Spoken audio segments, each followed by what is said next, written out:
Radhe Radhe, Dandavat Pranam. Welcome to Śrī Radha Vinobihari Mandir. As you can tell,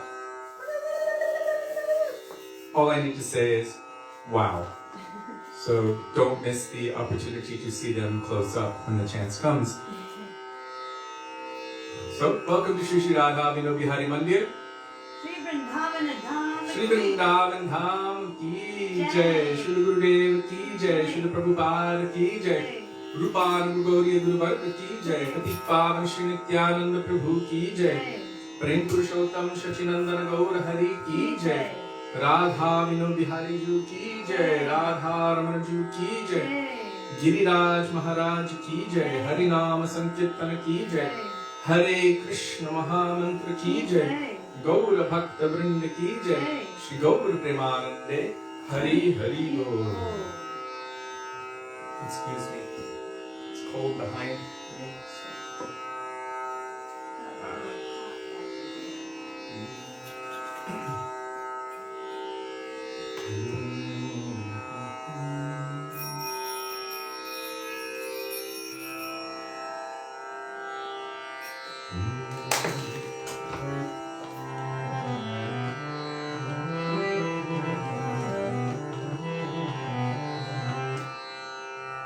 So we will begin with Mangalacharan, page 1 of, now I'm embarrassed to show you the book, of this book, Shri Gaudiya Giti Guccha, Vandeham Shri Guru Shri Yuta Padakamalam.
Śrīmad Bhaktivedānta Nārāyaṇa Namine Śrī Krishna Lila Katale Sudāśam Gaudaya Madhurya Gunashcha Yuktam Param Varenyam Purusham Mahantam Nārāyaṇam Tam Śrīla Namami Tridangiram Bhakta Shiromanim Shri Krishna Pada Juditaiva Vriddhi Chaitanya Lila Amritasaram Nārayanam Tvam Satatam Prapadye Namo Vishnupadaya Krishna Preshaya Bhutale Śrīmate Bhaktivedānta Swami Nityanamine Namaste Saraswati Deve Gauravani Pracharine Nirvishesha Shunyavani Paścharya Deshakarine Namo Vishnupadaya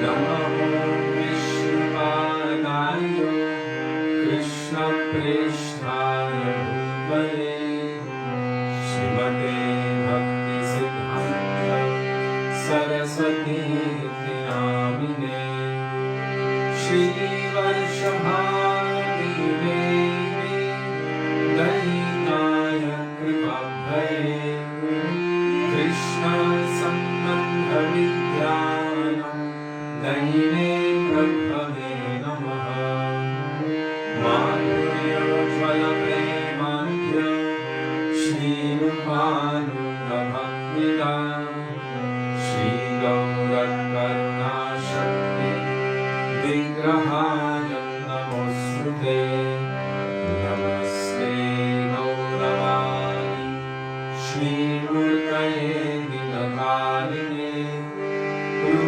Rupanugam Nirudhapo Siddhanta Vantaharine Namo Gauri Kishoraya Sakshat Vairagyamurtaye Vipralambhara Sambodhe Kadambujayate Namaha Namo Bhakti Vinodaya Satchidanandanamine Gaura Shakti Swarupaya Rupanugabharayate Gaura Vibhava Bhumeswam Nirdeshva Sajanapriya Vaishnava Sarvabho Ashri Jaganathayate Namaha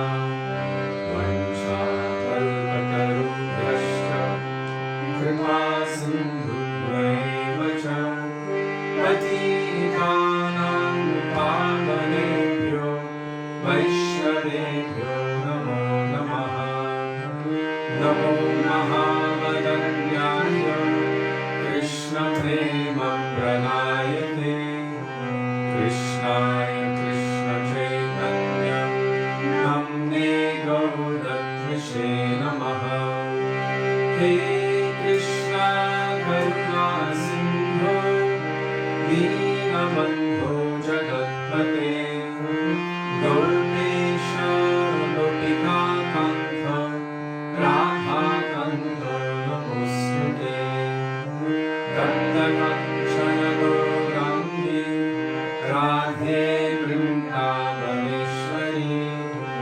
Vrishabhanusute Devi Pranamami Haripriye Jayatam Surato Mango Mama Mandam Adegati Matsarvasva Parambojo Radha Madana Mohano Divyakrindaranya Śrīmad Ratnāgāra Singhāsanasto Shri Shri Radha Śrīla Govindadeva Prishvānidhi Sevyamano Smarami Shri Mandra Sarasarandhi Vanshivata Tatasvitaha Karashannenu Swaralopi Gopinath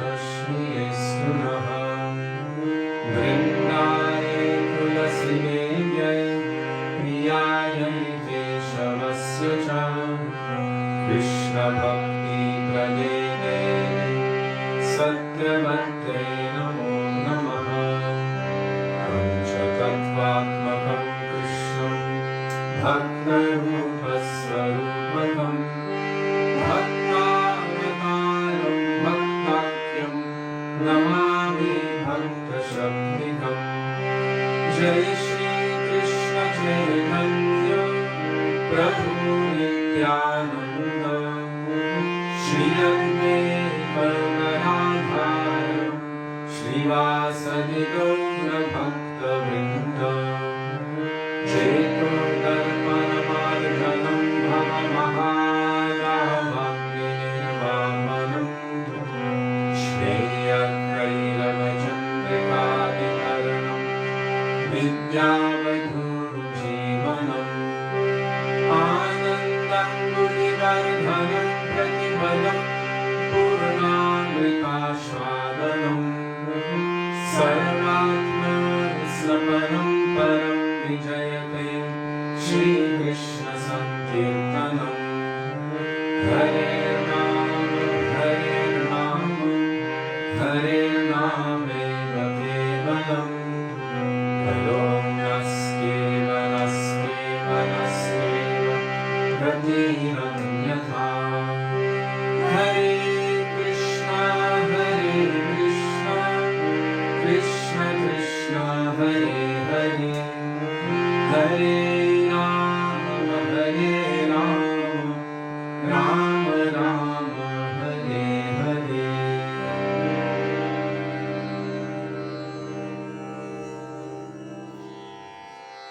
Vaishnavas. Pranam.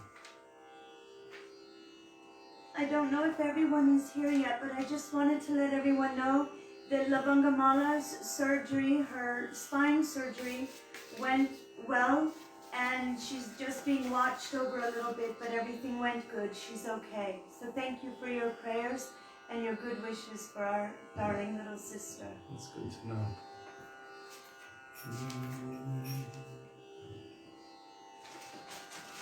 Gurudev kabe mor se dina have. Page 34.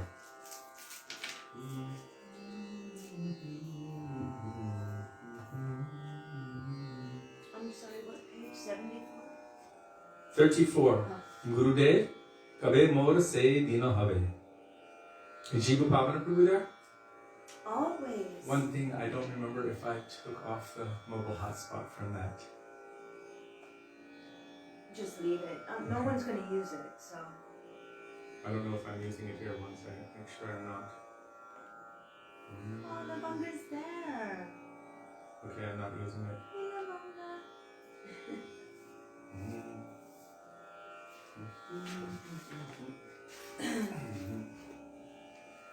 So if you do not have a songbook, then just scroll to the most recent post of Jiva Pavana Prabhu, and there you will find the bhajan, along with its translation, and generally followed by beautiful commentaries of our acharyas. Also, I just want to say I'm not feeling completely better, so if I start choking and not doing very well, I will probably just stop. So please forgive me if that happens, and please bless me that it won't. But as you can hear by the tone of her voice, she is doing a lot better. Except for the throat clearing. It's just preparation.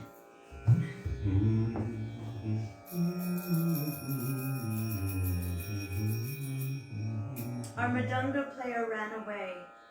Our Mridanga player is right here.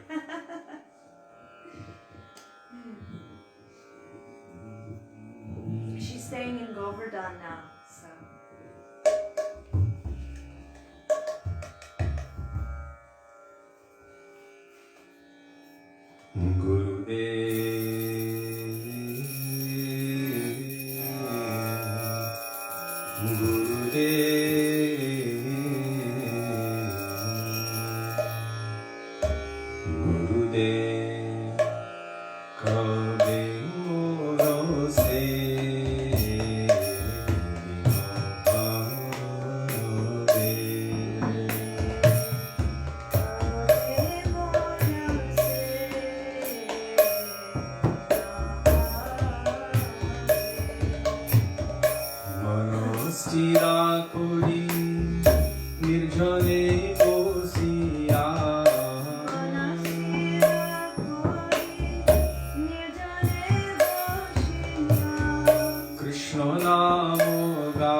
গাহিতে গাহিতে নয়নে বহিবে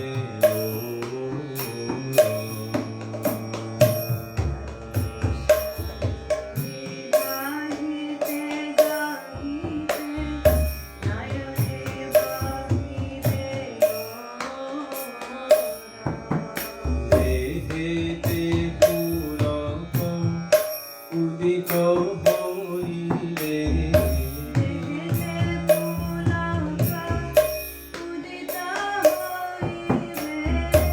প্রেমেতে করিবে ভোর নয়নে বহিবে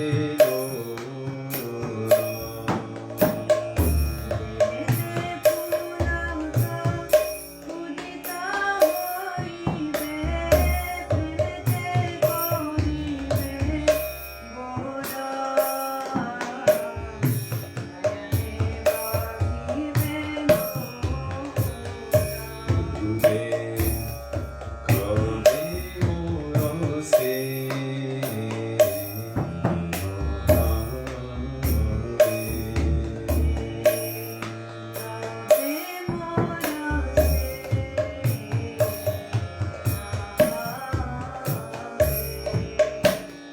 গদগদ বাণী মুখে বাহিরিবে কাঁপিবে শরীর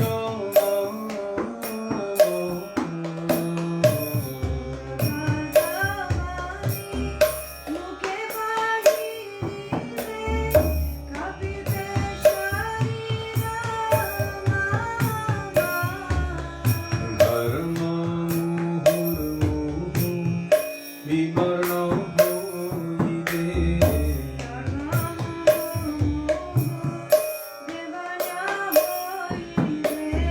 স্তম্ভিত প্রলয় সম কাঁপিবে শরীর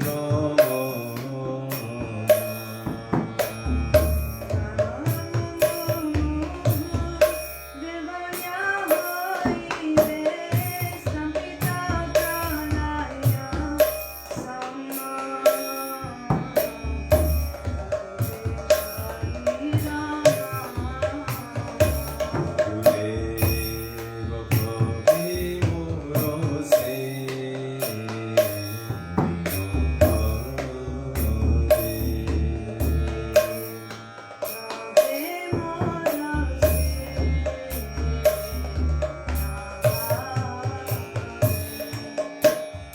নিষ্কপটে দশা কবে হবে নিরন্তর নাম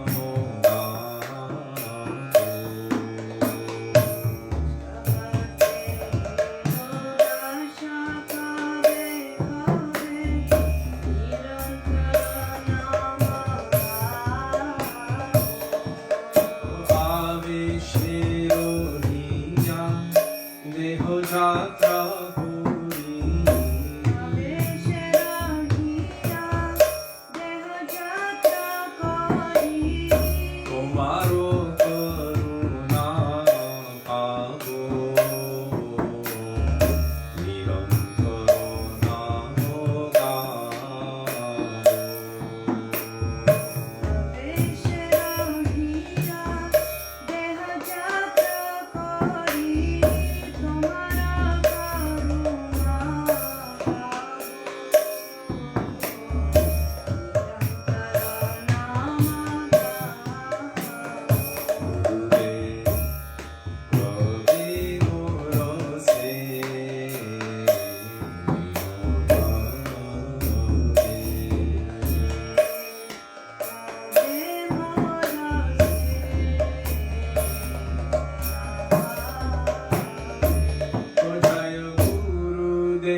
Śrīla Gurudeva ki jai, Śrīla Prabhupada ki jai, Rupan Guru Varga ki jai, Guru Parampara ki jai.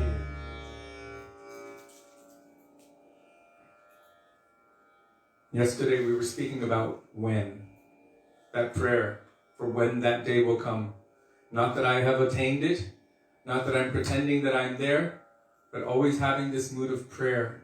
Even those personalities who have attained it feel bereft, especially when they're in that mood of a sadhaka. They're always praying, when will that day be mine? Kabe mor se din habe, means when will that day be mine? And so you see in this prayer by Srila Bhaktivedānta Thakur how he's praying and what kind of hope he has being in the association of Sri Guru or the Vaishnavas. Not for any mundane thing. He doesn't want to hear about worldly topics, any mundane thing of this world.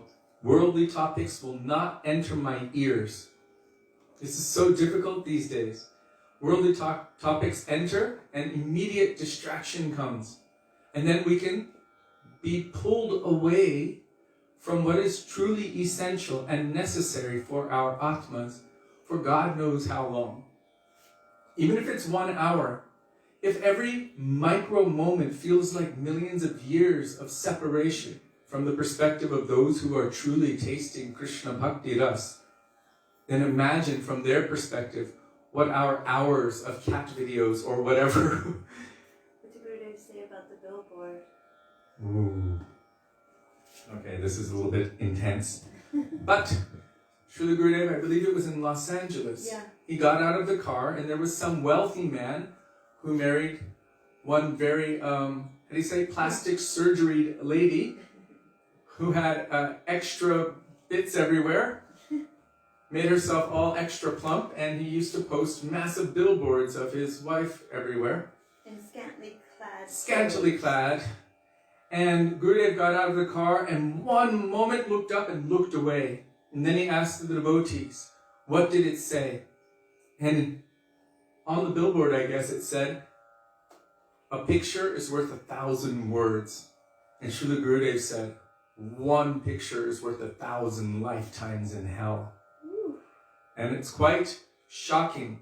But the impressions of this world, they create samskars. That's an impression. But I like thinking of this word samskar, like it's actually spelled as S-A-M with a dot on it, S-K-A-R, but I think of it as some scars. You know, when you get a deep cut, it makes a permanent impression on you, and it's always there. So these samskars, these permanent impressions, they're like scars on us, and we can carry them. It's not a scar necessarily on our soul, but it's on the subtle body. The soul cannot be permanently affected by anything mundane. But the subtle body does encapsulate the soul, and the subtle body moves, means made of mind, intelligence, and ego, moves from body to body along with the soul. And according to the desires, the intentions, the absorptions of that subtle body, we acquire a physical body to fit it, like a glove fits over a hand. In other words, the subtle body morphs according to its desire, and the appropriate physical body then is acquired to relish, to enjoy, and suffer accordingly. So these impressions are very intense, and they leave some echo, and it can take a long time for them to be cleaned. That's why our Guru Varga, all of our acharyas, Sri Chaitanya Mahaprabhu himself states that even for someone who is quite advanced, even seeing a wooden doll, what to speak of what people are watching these days, but even seeing a wooden doll, beautiful form, female form, whatever is your eye candy, I'll just put it that way. These days, anyone can be attracted to anything. Whatever it is that causes one's heart to move and to be attracted to it, even seeing that form, a doll or a picture, can fully pull the mind away of even someone who is quite advanced. What to speak of us conditioned souls in this material world. How strong are these impressions that are binding us, why are they so detrimental? Because they connect us, they link us to other similar impressions, that this world is the place of my enjoyment. That's why Srila Bhaktisiddhanta Saraswati Prabhupada explained that of the 4 regulative principles, which we have heard about in the past, eating of meat, illicit sex, connection, intoxication, and gambling, which one is considered the most detrimental? According to our acharyas, 3 of them can very easily be given up.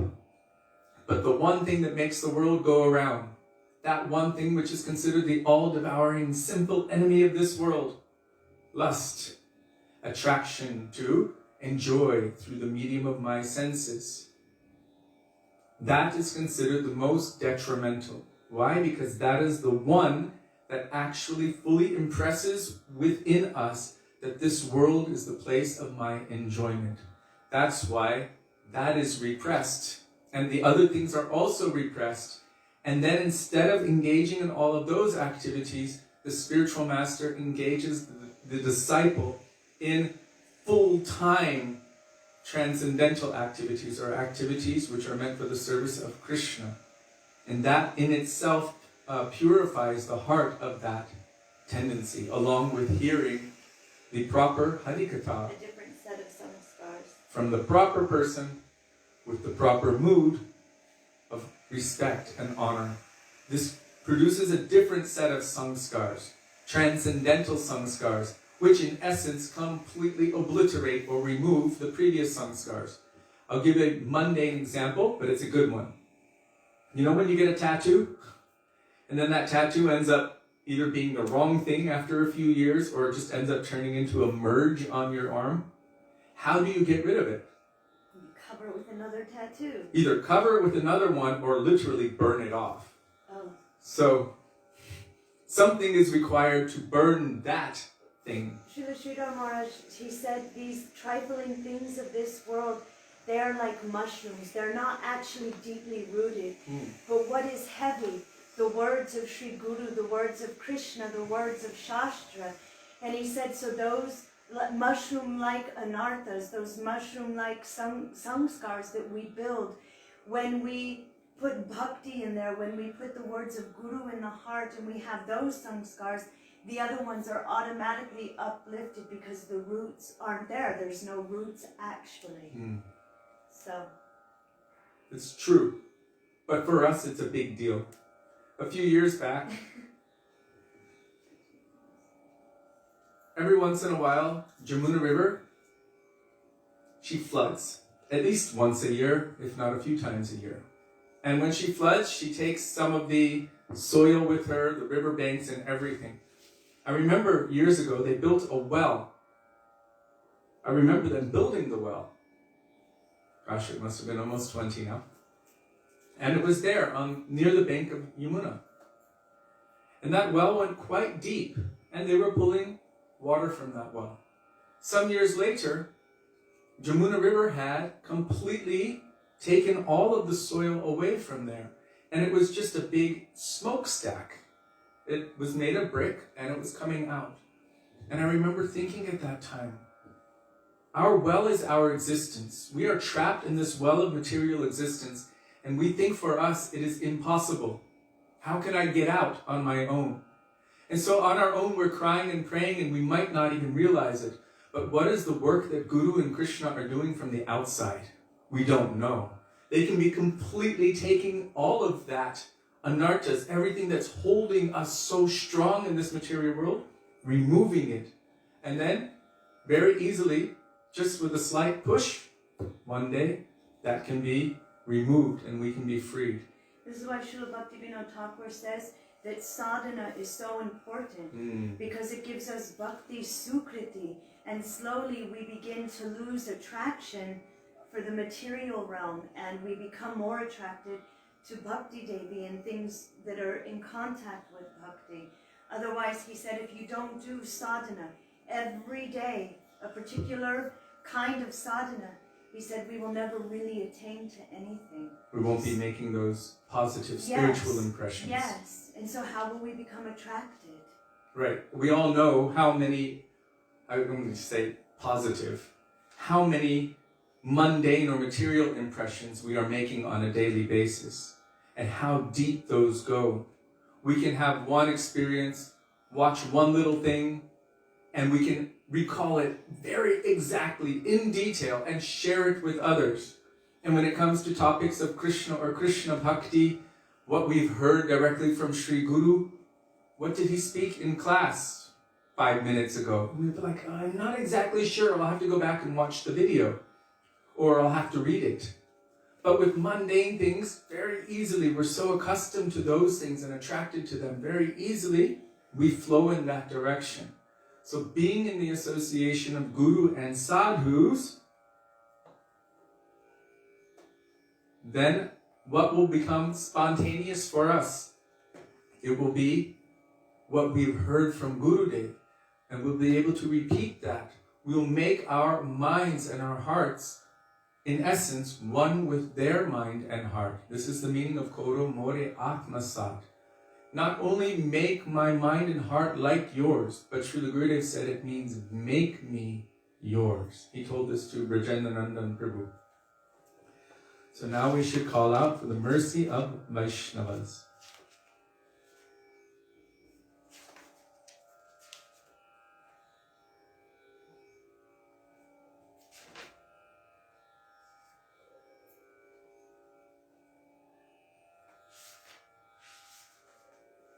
Sakala Vaishnava Goshai, Doya Koromore, page 46.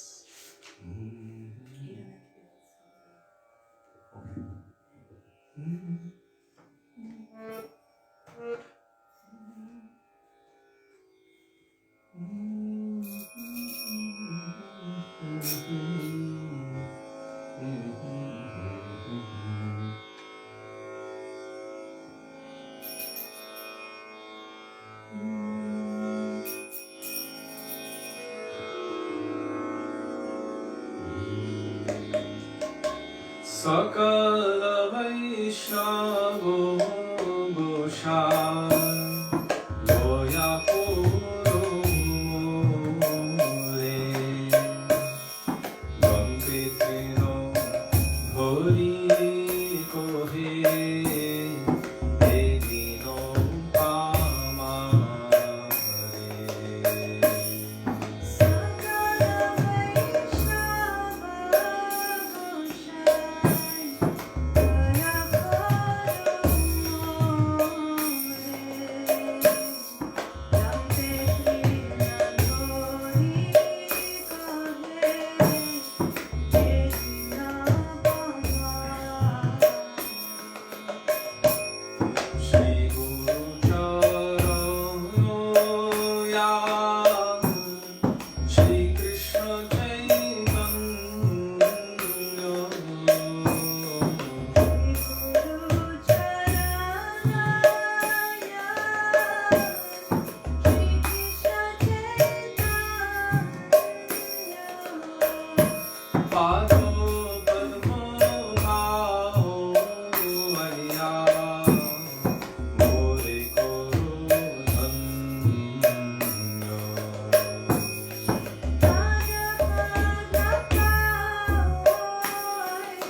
Shri Rupa Manjari Pada Same or Sampada, page 50.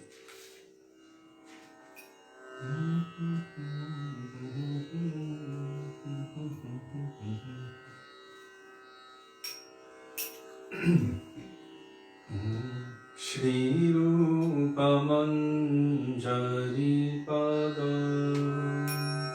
Same or Sampada.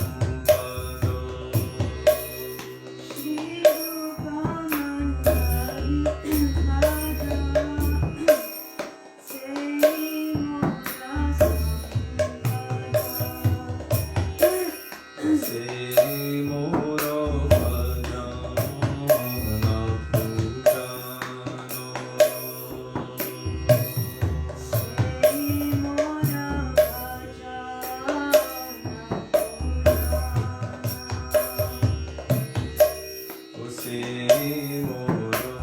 Same or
Sign up there.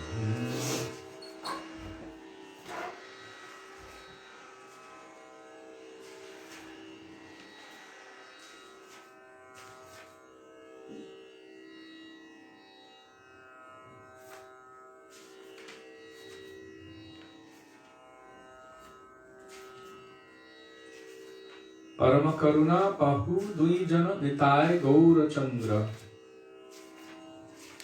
Page 84.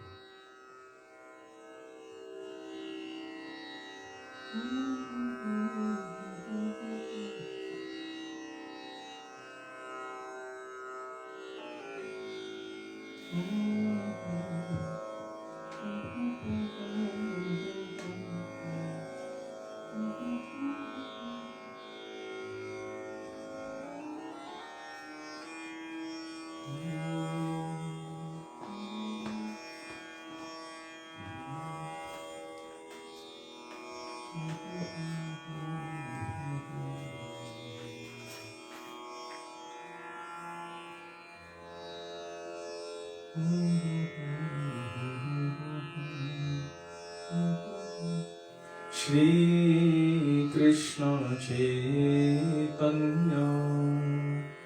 Prabhu Nityananda Shri Krishna Chaitanya Prabhu Nityananda O Shri Advaita Gadadhar Shivasadi Nityananda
Chaitanya Nitai সুদৃঢ় বিশ্বাস করি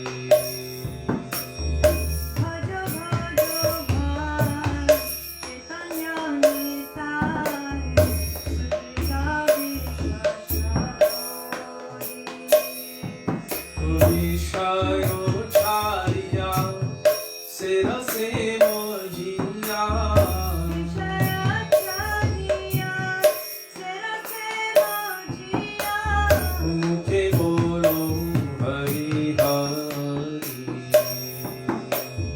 Mukhe bolo Hari Hari দেখো ওরে ভাই ত্রিভুবনে নাই এমন দয়ালু দাতা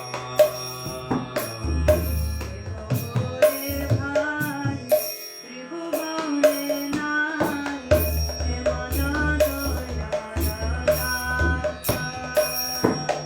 পশু পাখি জুড়ে পাষাণ বিদরে Pashu Pakhi Jure Pasana Vidhare শুনি তারো গুণগাথা Shuni Jala Guna Gatha ও সংসারে মজিয়া রবি করিয়া সে পদে অধীরাস Samsare Majiya Kabili Poriya Se Bhajena Doyasha ও আপন করম গুঞ্জয় সমান Apana Karma Mujaya Shamana আপন করম গুঞ্জয় সমান Apana Karma Mujaya Shamana বহয়েলো চন্ন Das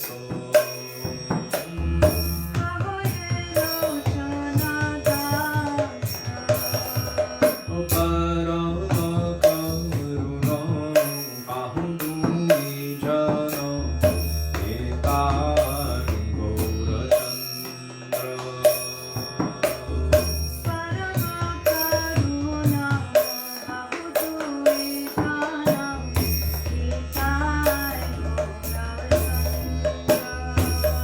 জয় নিত্যানন্দ রাম জয় নিত্যানন্দ রাম জয় নিত্যানন্দ রাম জয় নিত্যানন্দ রাম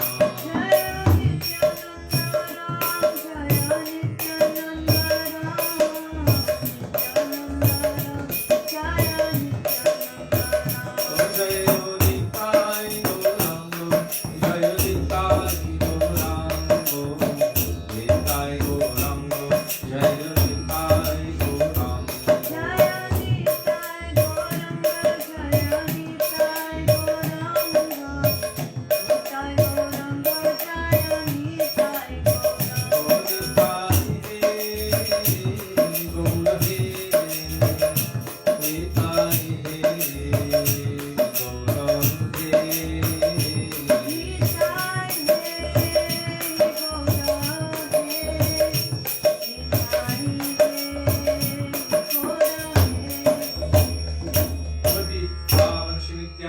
प्रभु की जय प्रेम पुरुषोत्तम सचिनंदन गौर हरि की जय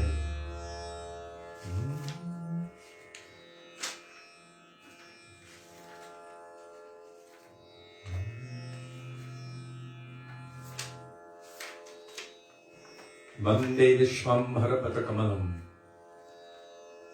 In the Sanskrit section, page 339. Vande Vishwambhara Patakamalam.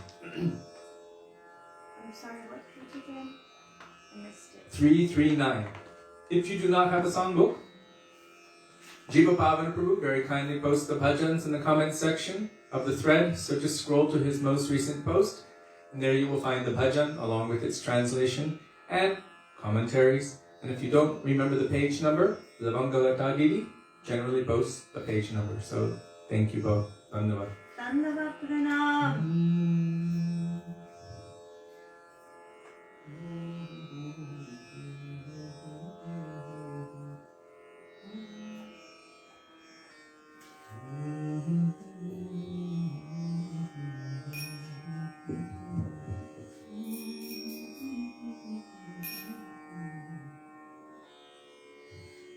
Make sure it's not too loud. Vande Vishwam Dharapada Kamalam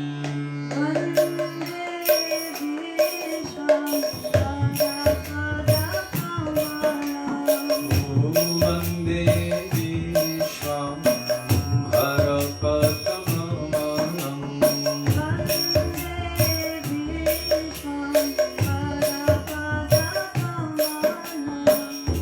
Kandita Kali Jugajana Mallashamanam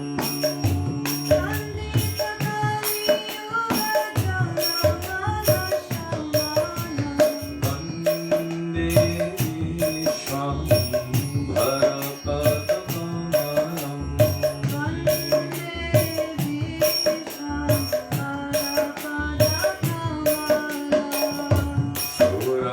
Surabhakashita Nijajanamodupam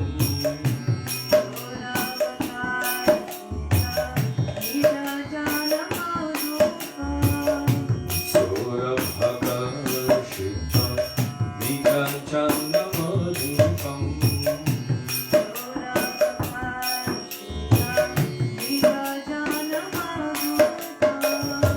Karunakhandita Virahabhitapam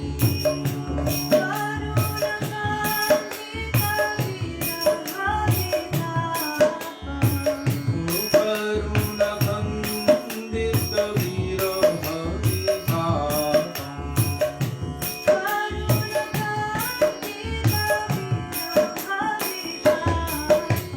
Vande Vishwam Dharapada Kamalam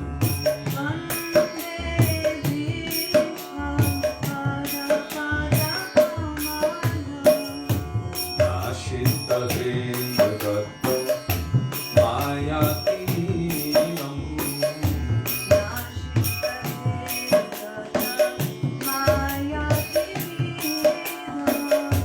Nashita Hendagato Mayatinam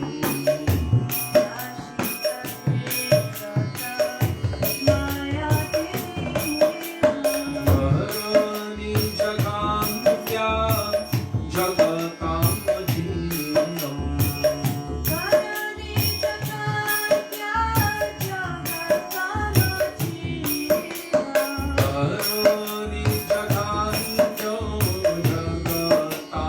Jinam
Sanatana Gosvāmī ki Jai. jai.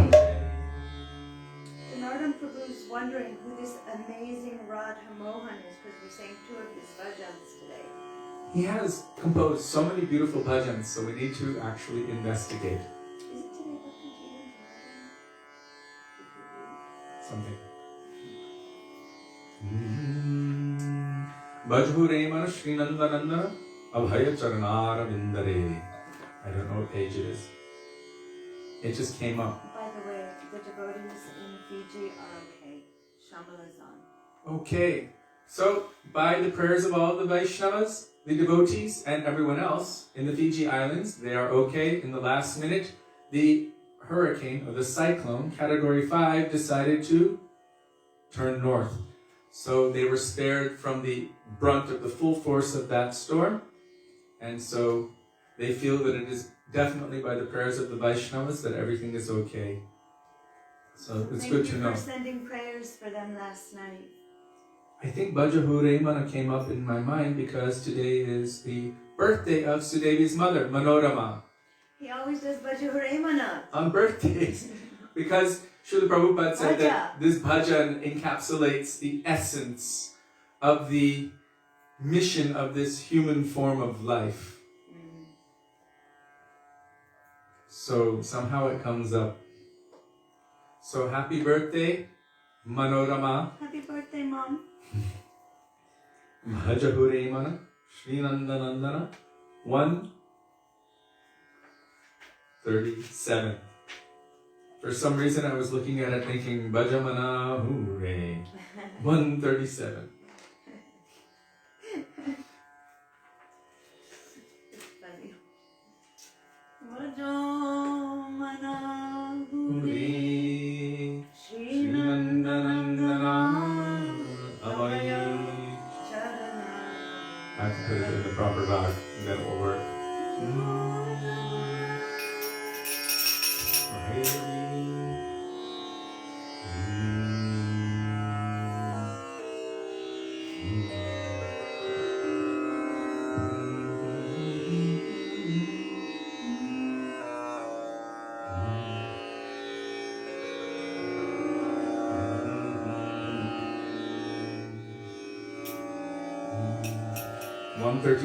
Bhaja, Bhajahure Mana Śrī Nandanandana by Govinda Das Kaviraj. Bhajahure Mana Śrī Nandanandana Abhaya Charanaro Vindare.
Radhe Jaya Jaya Madhava Daite, page 341.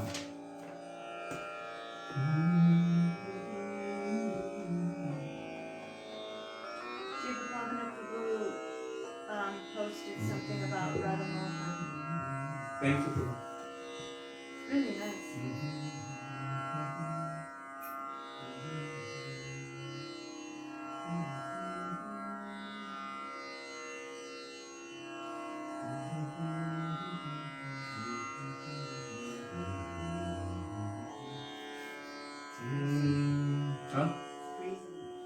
Turn the heat up. Today's a very, very cold day in Vrindavan. This morning when I went out for sabji shopping, it was biting. I had to put my hands in my pockets. Washing the dishes is biting. We don't have hot water running out of the kitchen tap. Or any tap. We have a geyser in the bathroom. Oh, yeah. They call hot water heaters here geysers. Just so you know. The old geezer. Jaya Radhe, Jaya Jaya Madhava Jaya Radhe,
So now we will sing Śrī Dāmodarāṣṭakam, page 290. 290. I'm just going to play cartels for this. Okay.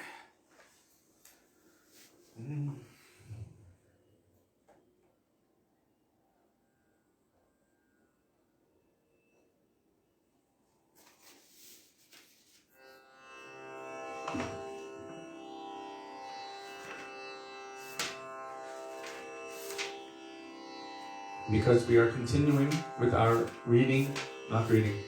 our study of Śrī Dāmodarāṣṭakam, we will continue chanting Śrī Dāmodarāṣṭakam. Before that,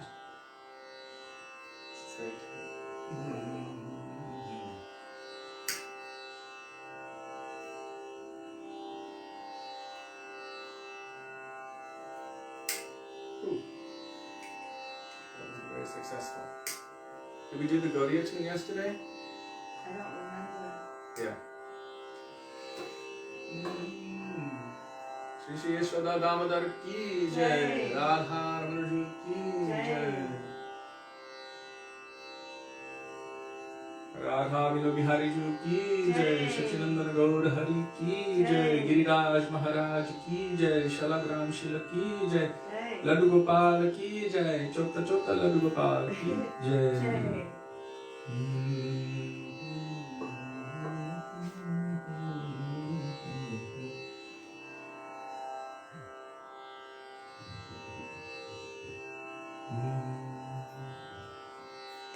You get that message? Feel free.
Sulam Suradi Dhami Yogarayatha Vishwasya Dhamde Naradhikaya Vadiya Priyaya Namo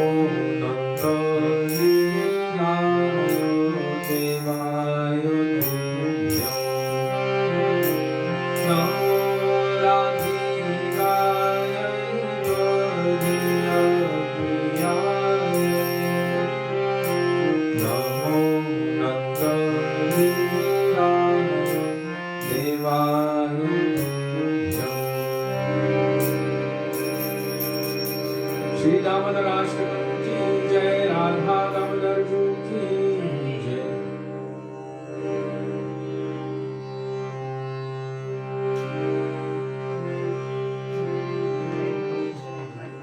Huh? I think my internet may have stopped, but this one is still going. You want me to set this so that you can connect to this one? No, because you'll need it, you'll do it. No, but I'm saying you can connect to it.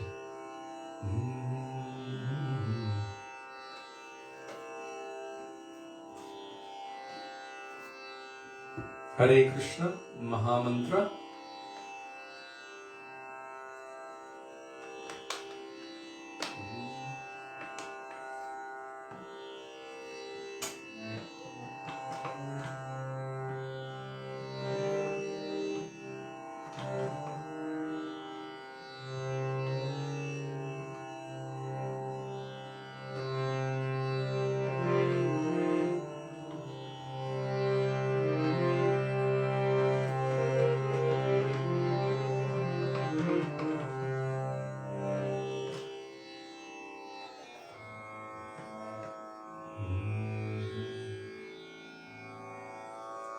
Sorry about that.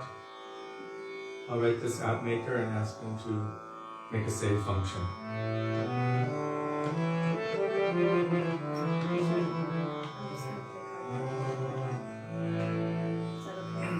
Sure. Hare Krishna, Hare Krishna, Krishna Krishna, Hare Hare Ram, Hare Ram, Ram Ram, Hare Hare, Hare Krishna, Hare Krishna, Krishna Krishna, Hare Hare, Hare Ram, Hare Ram, Ram Ram, Hare Hare, Hare Krishna, Hare Krishna, Krishna Krishna,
We didn't hear that. Everyone heard it.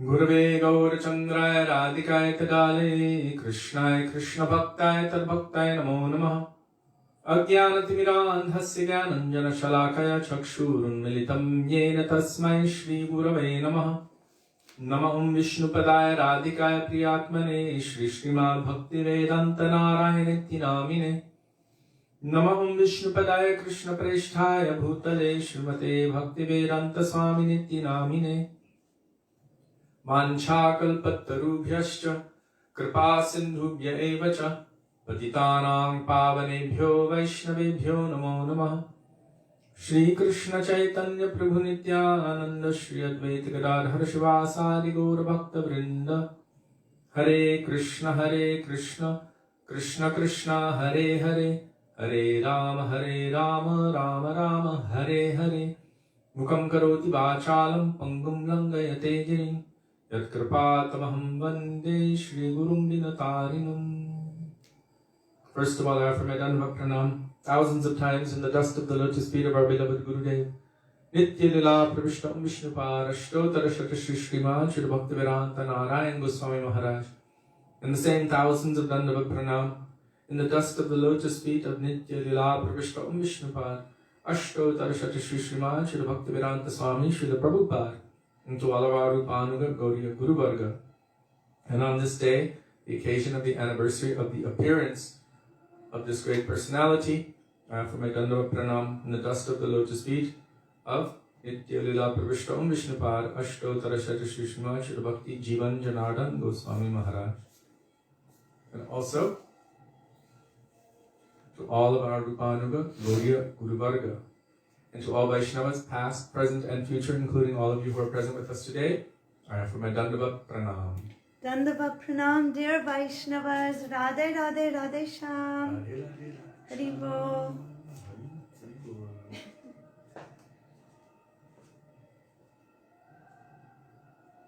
Are you getting any connections today? Huh? Are you connecting? A little bit, yeah, it's fine. Something. I can't see comments, but I see the video. Okay. So today, as you've just heard, it is the anniversary of the appearance of Srila Bhakti Jivan Janardhan Gosvāmī Mahārāja. And when we hear that it is the anniversary of the appearance or disappearance of any Vaishnava, especially any transcendental, pure Vaishnava of that highest category, whom Rupa Goswami says in the 5th verse of Upadeshamrita, Shushrushaya bhajana vidyam ananyamanya nindadi shunyam kridmipsita sangalabhyat, that one should surrender unto their lotus feet with heart, mind, body, soul, take full shelter of them.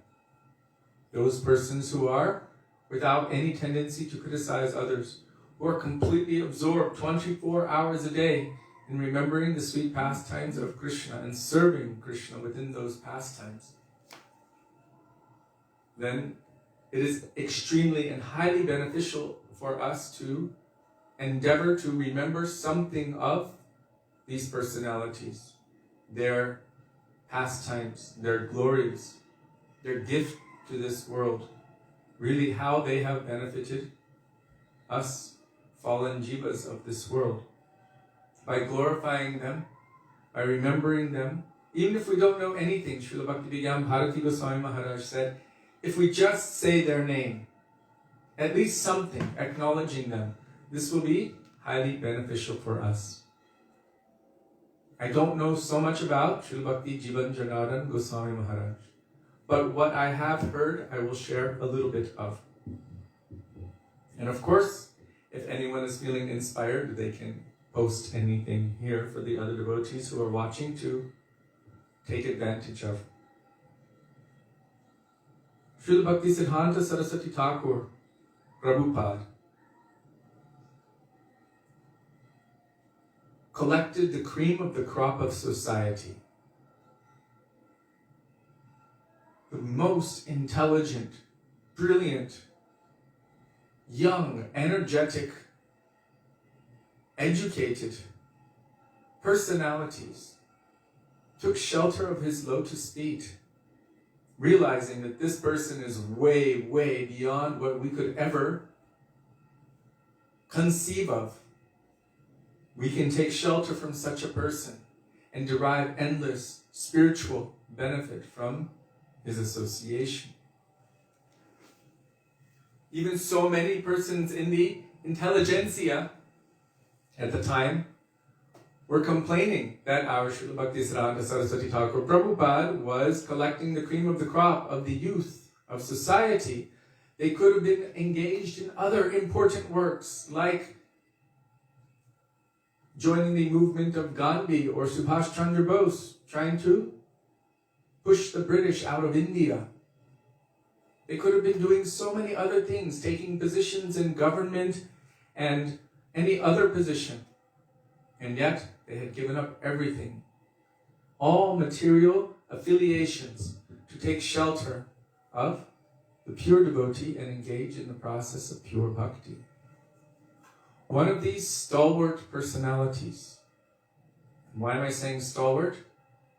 There is a prominence about him which is quite unique. This personality, whose day we are observing today, his appearance celebration, he is known as Srila Bhakti Jivan Janardana Gosvāmī Mahārāja. One of his main specialities is that he was constantly and always remembering and speaking about the sweet pastimes of Krishna. Today I read that he had access to and had scoured all of the ancient scriptures, Puranas and everything, and found all amazing pastimes of Radha and Krishna. And he was expert at deliberating upon and delivering these pastimes. So much so that among so many of the stalwart disciples of Srila Bhaktisiddhanta Saraswati Thakur Prabhupada, he was one of the only ones whom Srila Bhaktisiddhanta Saraswati Prabhupada would allow to speak on a rasa tattva, means speak on these pastimes of Radha and Krishna. Srila Bhaktisiddhanta Saraswati Prabhupada was so strict that it is said that at his time, even his disciples were not allowed to read Sri Chaitanya Charitamrita. They weren't allowed to sing bhajans like Yashamati Nandana Brajabaranagara or Jayaradha Madhava Kunja Vihari. Because he was teaching. You start from here and gradually progress. And so teaching them by example, they also were teaching by example. Of course, we know what Srila Bhaktisiddhanta Saraswati Prabhupada wanted to give this world. He was telling it upon his departure from this world, that I came to give Rupanuga Bhakti, Shri Rupanuga Bhakti Da. But he was spending most of his time cutting so many jungles. But certain personalities, he felt, had been able to collect and encapsulate this essence of his mood, and could also present them. And one of these personalities was Srila Bhakti Jivan Janardana Gosvāmī Mahārāja. He was also very dear to our Param Gurudev Srila Bhakti Pragyan Keshav Gosvāmī Mahārāja and to our Srila Gurudev. Years before, he used to come on the parikramas with our Srila Gurudev. And our Srila Gurudev also treated him as his own Shiksha Guru. We've heard it from different sources, but I heard it from the mouth of someone who was directly present. She said that Srila Gurudev said that our moods are the closest. the mood of Srila Bhakti Jivan Janardana Goswami Maharaj and the mood of Srila Gurudev out of all. That Srila Gurudev's absorption was so deeply planted on the lotus feet of Sri Radha and Krishna. And he felt that so much jungle cutting had already been done by our previous acharyas, so much so that he could now give something of what they wanted to give. And he said after some time he realized that some more jungle cutting was necessary. So Srila Bhakti Jivan Janardana Goswami Maharaj, we were told personally by his Shiksha disciple, Srila Bhakti Kamal Govinda Goswami Maharaj, that Srila Bhakti Jivan Janardana Goswami Maharaj would call him when he was that time still a young brahmachari. He would say, come here, my boy. And he would put his head on his lap and just pet his head. And then he would be telling Harikatha spontaneously for hours at a time. Bhakti Kamal Govinda Maharaj said, I was thinking I have to go to the toilet, I have to eat, I have to clean, I have to do this, I have to do that, I have so many things I have to do. He said, but then he would look up and Bhakti Jivan Janardana Maharaj's tears would be flowing from his eyes as he would be telling Harikatha for hours. He said, so I couldn't say anything. I would just be there waiting until he would finish. Daily, he would just fill him with Harikatha. And Bhakti Jivan Janardana Maharaj, he also gave sannyas to Srila Bhakti Kamal Govinda Goswami Maharaj and made him the acharya of his mutt for after his disappearance. So Srila Bhakti Jivan Janardana Goswami Maharaj, we've heard that he was devoid of this tendency to criticize others. Why? He was so absorbed in remembering the lotus feet of Shri Radha and Krishna, of Shri Sachinandan Gaurahari, of his Gurudev, Srila Bhakti Siddhanta Saraswati Thakur Prabhupada. He had no time to contemplate or think about all of these other things, all of the other anarthas, things which are not really bhakti of this world. Full absorption. And we see how our Srila Gurudev was presenting all of these pastimes. How Srila Bhakti Kamal Govinda Maharaj was presenting these pastimes. So many, we've heard that Srila Bhakti Jivan Janardana Goswami Maharaj, he was well versed in so many different scriptures which you cannot even find anymore. But he had scoured everything. He had gone everywhere and collected all of these beautiful nectar gems. And those who were fortunate to hear are extremely fortunate, or to hear from those who had heard are extremely fortunate. It is said that Hari Guru Vaishnav Tiner Smaran, Hoy Sarva Vidya Vinasham. To remember Hari Guru and Vaishnava. This is very, very powerful for us. All kinds of misgivings, all kinds of anarthas can be removed from our hearts just by remembering them, by speaking about them, by endeavoring to glorify them. We can never really glorify them. Even Krishna is always endeavoring to glorify his pure devotees. But their glories are unlimited, like Krishna, unlimited. But still the endeavor to do so is extremely purifying. Not only are all misgivings and anarthas gradually vanquished by remembering and glorifying Krishna's pure devotees, but all auspiciousness also manifests naturally. What are these misgivings, these anarthas? Especially the desire for name, fame, position, adoration, admiration from so many. Pratishthasha.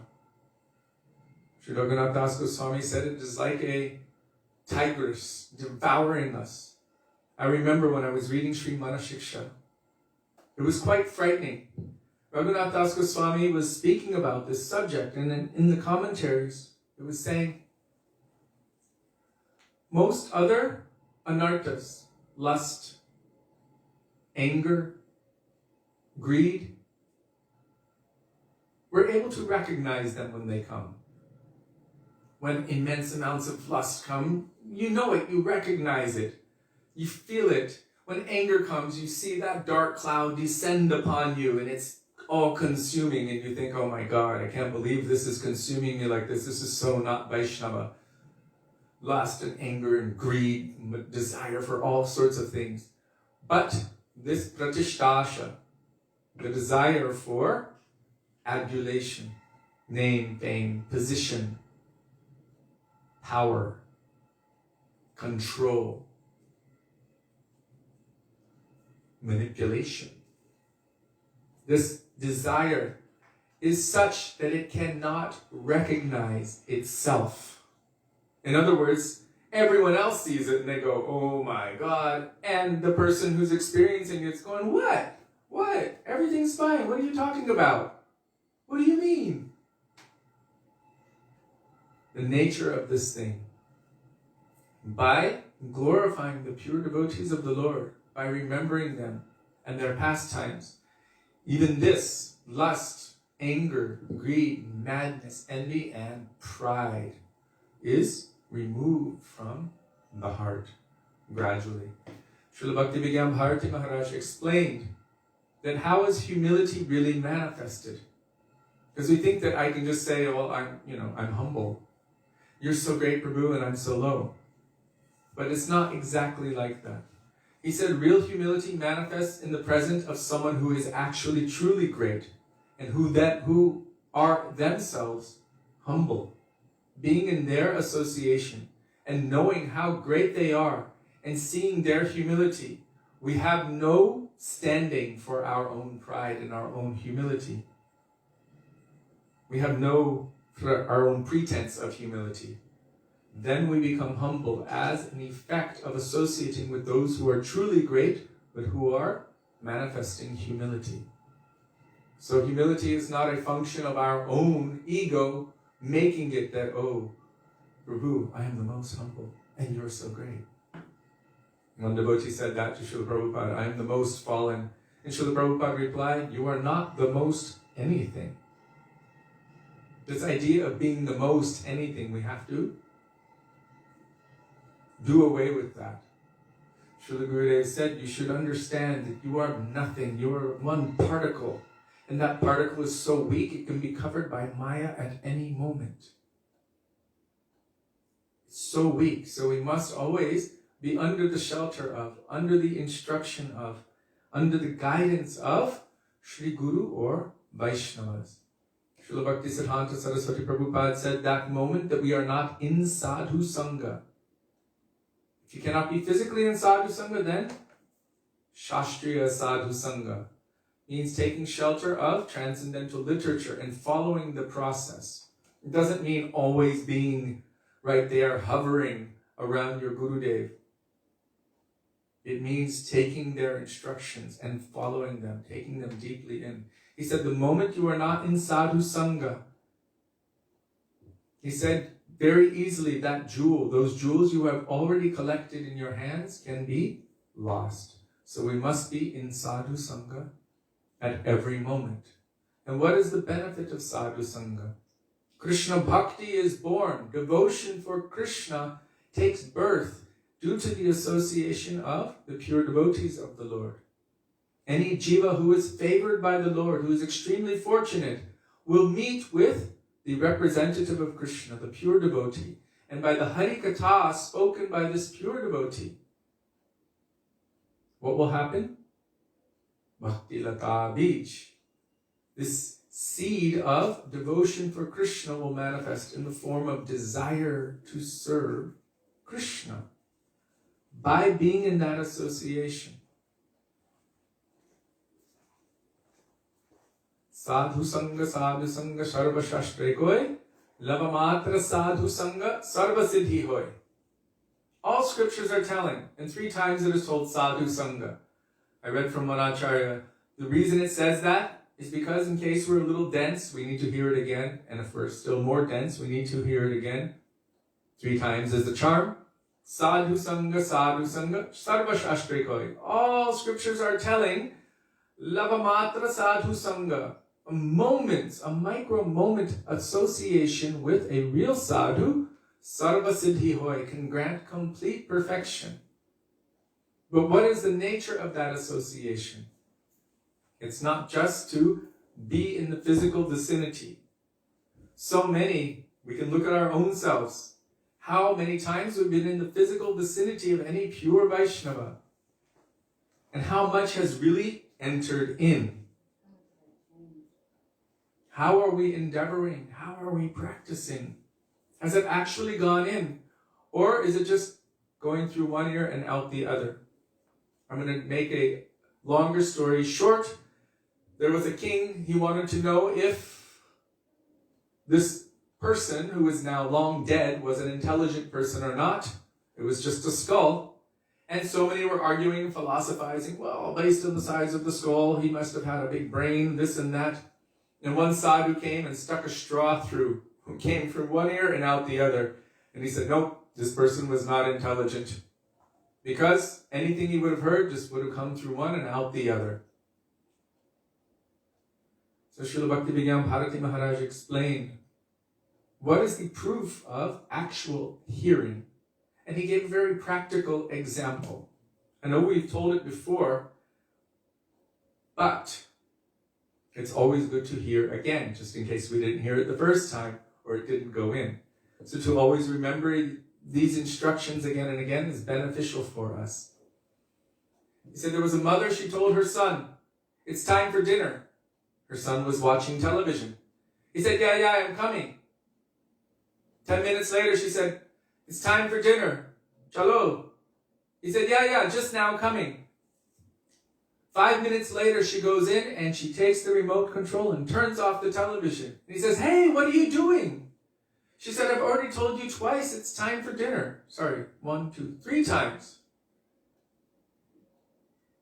He said, what do you mean? I never heard anything. You never said anything. So Srila Bharati Maharaj said, is this considered hearing or not? He was answering, saying, yeah, I heard you. But he was not acting upon it. And in the end, he didn't even acknowledge having heard in the first place. So he said the proof of hearing is in the application. Just being in the vicinity, this doesn't mean we have heard.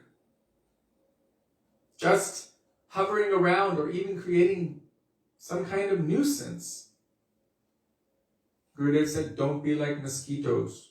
Mosquitoes are always in the vicinity, but they're only causing some disturbance. We have them here. Sometimes they come in. And the whole night, just buzzing around your ears and taking blood and creating itches. He said, don't be like a mosquito. We should take what Sri Guru is giving, take it deep into our heart, what the pure Vaishnavas are giving. Take it into our heart and practically apply it. And just so you know, when I'm saying should, I'm speaking to myself, and you can take it as you like.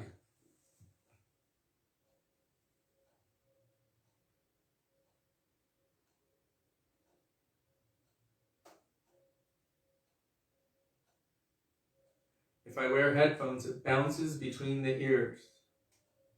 Well, what bounces between the ears? Oh, the sound. Very, very funny. We should allow it to go deep inside. And there, allow it to take root. So many other things are taking root inside. These are anarthas. Chaitanya Mahaprabhu warns us. He said, by the mercy of Krishna, any fortunate soul will receive Bhakti Lata Bij. That means Harikatha. And by that Harikatha, what will grow? Shraddha. And from Shraddha, Nishta, Ruchi, Asakti, Bhav, to Prem. It will implant itself in our hearts. But we have to be careful, because so many other things are planting themselves around as well. So we can hear about subjects of bhakti and nourish that. And then we hear so many other subjects. And those also plant themselves, and they take root as well. We were speaking previously about samskars, very strong impressions. I remember Srila Gurudev saying once, like pressing your thumb into clay, and then it becomes hard. It makes a strong impression. And one time, actually, I believe he was speaking. Remember when we went to Kamyavan and we looked inside Venukup? Krishna dug that well with his flute. And I remember thinking of it in terms of that. Srila Gurudev said, if you have a rope and you're lowering a bucket down into the well to get water and pulling it out again, even though the side of that well may be lined with stone and the rope is so soft, but over time, as you keep lowering it and lifting it, lowering it and lifting it, that soft rope will gradually make a deep groove into that stone. It will become a permanent impression. We want the impressions of bhakti, very strong, that cannot be moved or removed very easily. And what impressions we have made since time immemorial in our heart, we need those to be removed, chiseled away by the association of Guru and Vaishnavas, by the grace of Sri Harinam Prabhu. At this moment, I'm remembering what Srila Bhaktivedānta Bharati Mahārāja said about Cheto Darparamarjanam, Bhava Mahādāvagni Nirvapanam. What is this Cheto Darparamarjanam? Cleansing the mirror of the mind and the heart. It's not just the mind, it's really the mirror which allows us, the Atma, to see who we are really, to acknowledge this reality. And we don't know who we are. We're not self-realized or God-realized. We're bound in this material world, seeing dust. So cleansing the dust from the mirror of the mind. If you only have some dust, you're very fortunate. He said if you have a little dust, it's easy to clean off. You just take a duster or, anything, some feathers, and very quickly that dust comes off and everything becomes clear. Others have mud caked on. And to clean that, it takes a lot more work. You have to scrape it and wash it with water and everything. But gradually that can come off too. He said others, they have like wood. And you have to chisel it to get it off. And he said others, it's like stone and steel. Our hearts are covered by these layers of stone and steel. What is required for that? He said dynamite. Dynamite means heavy explosives are required to remove these impressions that have locked us, bound us in this material world. And what is dynamite? Srila Bhaktisiddhanta Saraswati Prabhupada explains, what is the duty or the function of sadhu? He said in the form of strong language, harsh words, to cut our false ego. That is their function. He says the sadhu stands like a sacrificer at the sacrificial altar, holding that sharp knife ready to sever the heads of those sacrificial goats. I know it's a gross analogy, but coming from Bengal, there's a lot of persons who worship Kali and they sacrifice goats. And so in that vicinity, he is utilizing a practical local example. The sadhu does the same thing. We have so many attachments in this world, so many knots binding us to so many different piers. Our boat, in essence, is bound by thousands of ropes. How can we escape? How can we go? He said, so the sadhu is like that, standing there with this upraised sword. What is that? Vidyate hridaya grantis chidyante sarva samshaya kshiyante chasya karmani drishta evatmanishvare. Vidyate hridaya grantis chidyante sarva samshaya. With this sword of transcendental knowledge, it's cutting at all of the knots in our hearts. You know when you get a ball of string and you're trying to untie it and it just gets worse and worse and worse and you're trying this way and that way and it's just, At a certain point, there's no other way. No other way. We have bound ourselves in this material world through all of our karmas in the same way that any fly or insect binds itself in a spider's web. by turning this way and that way. Good activities and bad activities, all binding in this material world. We become hopeless or helpless on our own. Ekakiya mar nahi paibal. On my own, I have no strength. I don't have any strength. So then we begin to cry out for mercy, and Krishna's mercy appears to us in the form of the pure Vaishnava, the pure devotee, Shri Guru. And with that sharp sword of transcendental knowledge and those harsh words, because we just don't understand anything else. You can see it, you can try. It takes something a little bit heavier than it's okay. One devotee had gone wayward from our Srila Gurudev's teachings and instructions, and it created quite a big stir within the community because they were considered to be more advanced. And Srila Gurudev also saw this. Yad yadacharati shreshtas. Whatever the big person does, the common ones follow. So many people said, wow, if they can't do it, why should I even try? And so they just kind of fizzled out. Their energy fizzled out. They're like, I was looking up to them, and then they just dropped it. They dropped it. That means, in English, there's a term, drop the ball. It means they just stopped making that endeavor. So Gurudev was quite intense about it. And so many, he was quite heavy. He was giving strong chastisement. Krishna says, Dando damayatam asmi. Of punishers, I am the rod of chastisement. Danda. I always remember that from Gurukul days. So, Gurudev gave some heavy, strong correction and chastisement because that person had been with him for many years. And they should be able to take it and to shape up very quickly and come back in a humbled way. Because so many people were going, but Gurudev, why are you so heavy on them? And then they were going to them saying, it's okay. Gurudev loves you anyway. Patting them on the back. It's all right. It's okay. It's okay. And Srila Gurudev said, they're working against me. I'm trying to help them. I'm trying to correct them. And by saying it's all okay, they're working against me.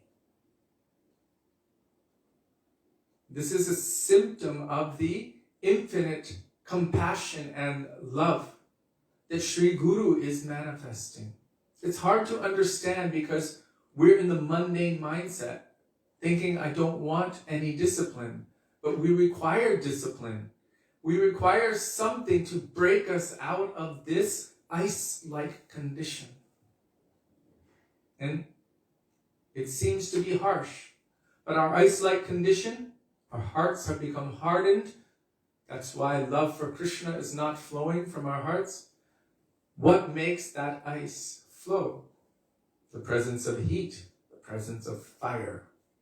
That is Sri Guru. Sri Guru and Vaishnavas come into our lives and they tell us the truth. And the truth hurts our egos, but it awakens our souls. So something needs to, as Srila Bhakti Rakshak Sridhar Maharaj would say, die to live. Something needs to die so that something else can live. In Śrīmad Bhagavatam, Kapila Dev is telling to his mother that by the process of bhakti yoga, means the process of engaging all of one's senses in the service of the Lord under the guidance of the pure devotee, what will happen?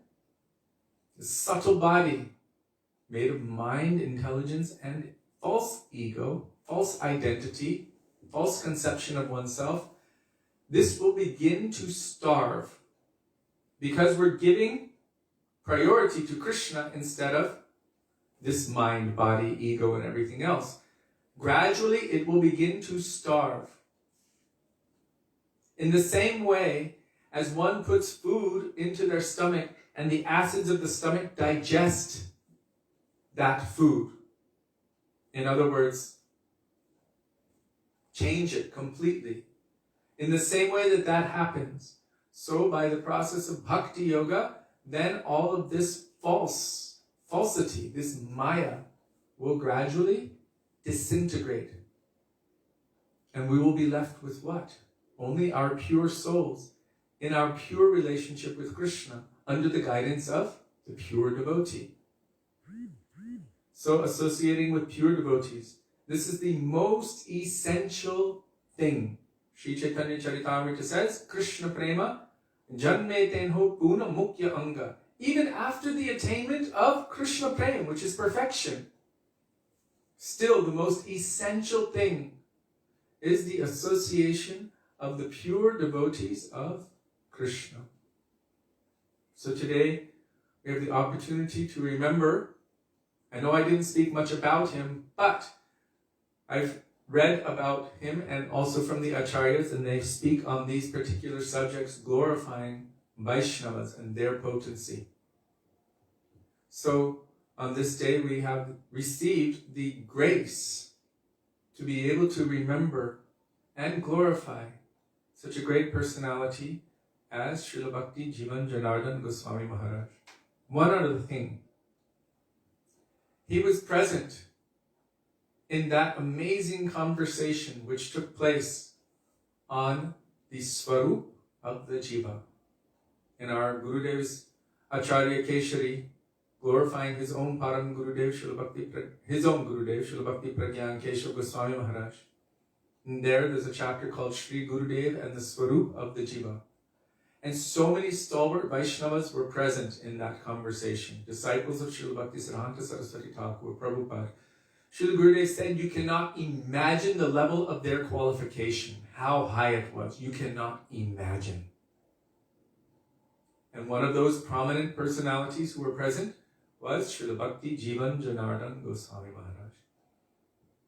So on this day, we pray in the dust of his lotus feet that may he grant us even one particle of the inspiration, of the attraction, and of the taste for Harikatha and Guru Seva that he possesses within his heart. Srila Bhakti Jivan Janardhan Goswami Maharaj ki jai. Let me just go back here. You know, we can pray to the Vaishnavas that something may stick within my heart. This is a weakness. It is a weakness of heart. So much is going in. When the mundane stuff goes, it sticks. You can watch your favorite show and go, oh my God, and then you tell your friends about it.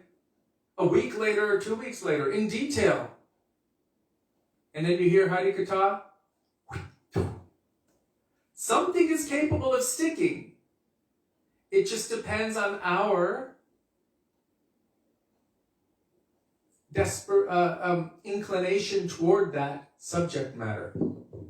Our inclination toward that subject matter will not awaken, will not become strong, and thereby it will not be allowed to, or it won't be able to stick inside unless we also leave behind that other thing.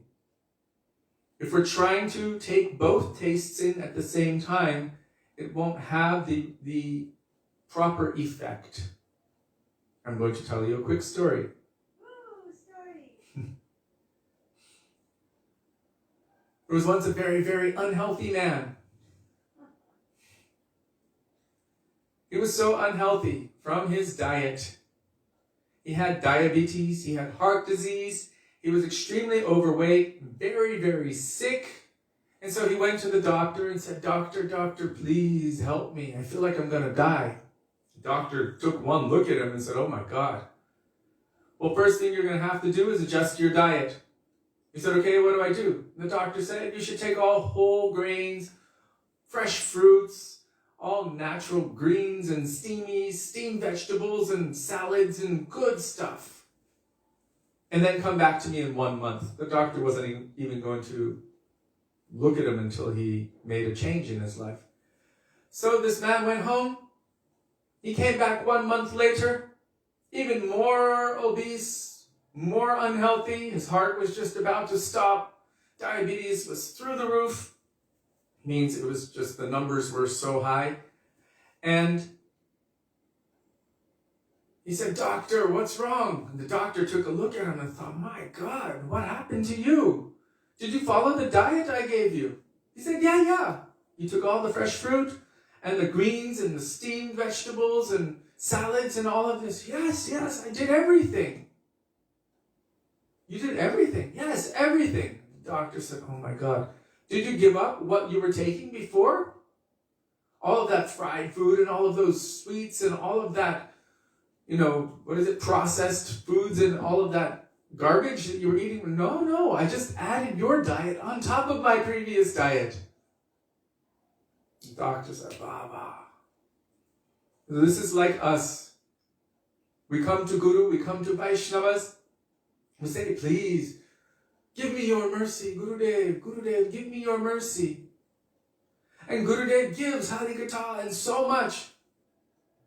And then we go and we eat all the garbage of this material world through our eyes, through our ears, through our tongues, through all of our senses, enjoying all of everything in this material world and taking it in. And then we think, how come I'm not moving forward on the path of bhakti? What's wrong with the process? Nothing's wrong with the process. What's wrong is what's wrong with our process. Our process is not the process.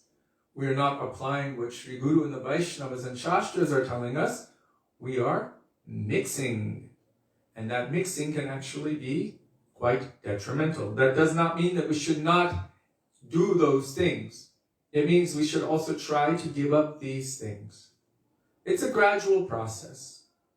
It's a gradual process. If you just suddenly give it all up at once and run, it might actually also be detrimental. One step at a time. As you take one step away from Maya, or one step toward Krishna, you are naturally one step away from Maya.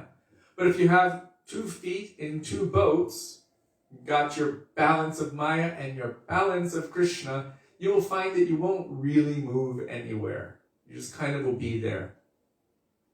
At one point, we're going to have to get into the boat of Gurudev. We won't be able to be satisfied in either situation.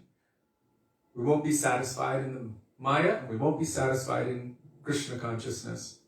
But now that we've already been, I'm going to use the word contaminated, because I just read it from Srila Prabhupada, someone posted it recently, just by taking prasadam. We have so much greed to eat, so give prasadam. We want to eat, take prasadam. Gradually by that, we will be contaminated with Krishna. Now that we've heard about Krishna, when you try to forget Krishna, let me try to enjoy in this material world and forget Krishna. I want to forget Krishna, forget Krishna, forget Krishna. In the process, somehow you're remembering Krishna.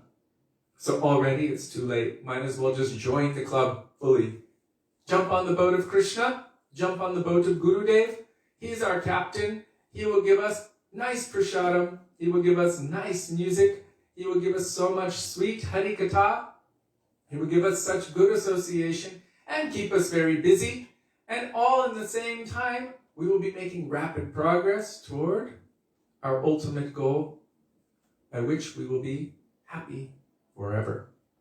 So today is also the birthday of Manorama Dasi, the disciple of Srila Gurudev Bhaktivedānta Nārāyaṇa Gosvāmī Mahārāja, and the mother of Sudevi and Lavangalata, our Sudevi, this Sudevi, and Gopal, Sudevi and Lavangalata's younger brother. So, Srila Gurudev would always give blessings on the birthday, that Mangalam Bhavatu, may all auspiciousness come to you, Krishna Bhaktir Bhavatu, may you develop bhakti, love and affection for Krishna, Radha Dasyam Bhavatu, may you attain to the eternal, transcendental service of Srimati Radhika. And then he would say, you should be happy now, happy into the future, and happy all the way into perfection forever. So, only by taking shelter of the lotus feet of Sri Guru can we actually be fully and truly happy, because the soul itself will be engaged according to its own nature, which is to love and serve Krishna.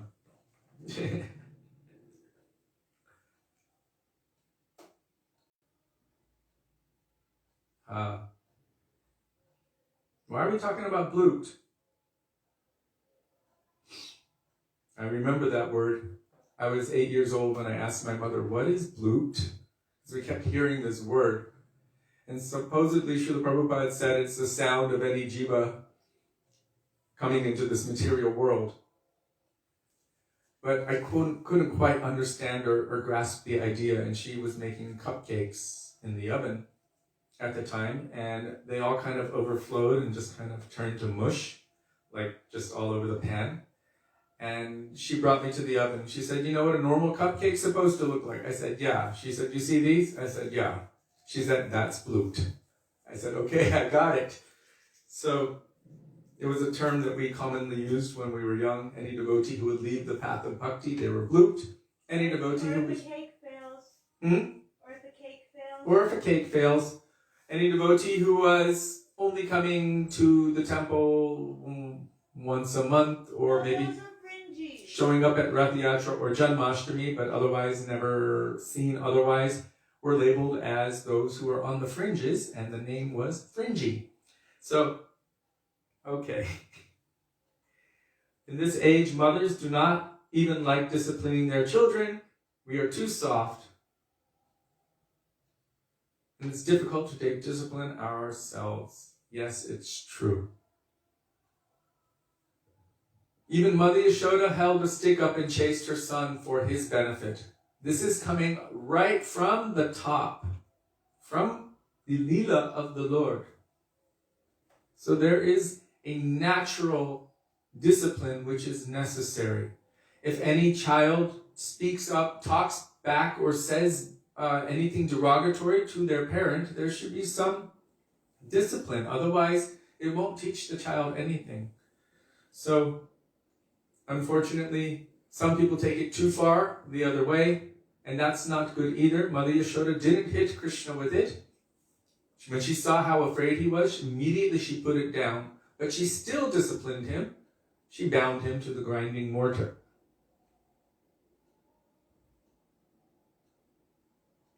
Yes, Janardhan Prabhu. We've heard this before. There was one king, he was asking, what is Maya? What is Maya? And everyone was trying to explain it to him in so many different ways. But one sadhu, he came into the courtroom and he said, I can tell you what is Maya. And king said, okay, show me. Because he wasn't satisfied by anyone else's explanation. And that sadhu, he began embracing one pillar in the courtroom, and he was screaming, let go, let me go, let me go. But he was the one holding on. And the king started laughing, and he said, yes, this is Maya. We're making something, but it's not really real. That which is not is Maya. That's why Srila Bhaktivedānta Śrī Dāmodara said it's like mushrooms. When it really comes down to it, it's not essential. We think it is, but it's not. What is essential? What is nourishing for the Atma? What is nourishing for the soul? That is the real essential necessity. And that is love for Krishna. And that is awakened and nourished in the association of pure Vaishnavas. Janardhan wants to hear the glories of Manorama. If you want to hear her glories, just go to Sudevi's page and see what... Did you send that to your mother's? No, it's just on my page. It's on Sudevi's page. What Sudevi thanked her for. It's all there. And anyone can send her blessings if they like. And anyone can send her blessings if they like. So now we would like to continue with Śrī Dāmodarāṣṭakam. This is, I just remembered Shamarani Didi. It's almost every time she said it was one of the most important instructions she received. One of the best lessons she learned in bhakti in all of her years was, instead of looking at it thinking it's a book, she shouldn't look at it as a book. You are non-different from Satyavrata Muni. You are the manifestation of the heart of Satyavrata Muni. Instead of looking at this as a book, She's looking at it as a person. This is the instruction of our Srila Gurudev, that this is the manifestation of their hearts. Look at how much endeavor Srila Prabhupada put into producing, manifesting those books. It was day and night, late into the night, and from early morning. Our Srila Gurudev as well, all of our acharyas. How much energy, how much refinement to present these siddhantas, these conclusions to the world for our benefit. So it is not just a book. It is their hard labor, their intention for our benefit. So we can see them as non-different from the hearts of these personalities. So you are not a book. You are the heart of Satyavrata Muni. And all of those personalities who have commented, you are also their heart. So this is manifested from the heart of Satyavrata Muni, Śrī Dāmodarāṣṭakam, written down in Padma Purana by Ved-Vyas, commented on by Śrīla Sanātana Gosvāmī, of our 6 Gosvamis, then commented on and translated. Sanatana Goswami's translation of his commentary is done by our Param Gurudev, Srila Bhaktivedānta Goswami Mahārāja. And then there's a commentary on those commentaries by our Srila Gurudev, Srila Bhaktivedānta Nārāyaṇa Gosvami Mahārāja. So before entering into this beautiful transcendental treasure, which has so many layers of depth and so much nectar, so many nectarian jewels to investigate, we will first pray to these personalities in the words of Sri Raghunath Das Goswami. Vairāga juga bhakti rasam prayatnaya apayanam mam anubhikshamandam kripam vadiryapada dukuduki sanatanastam prabhum ashrayami. Begging in the dust of their lotus feet that may even a particle of their moods, which are present within these pages, manifest itself within our hearts.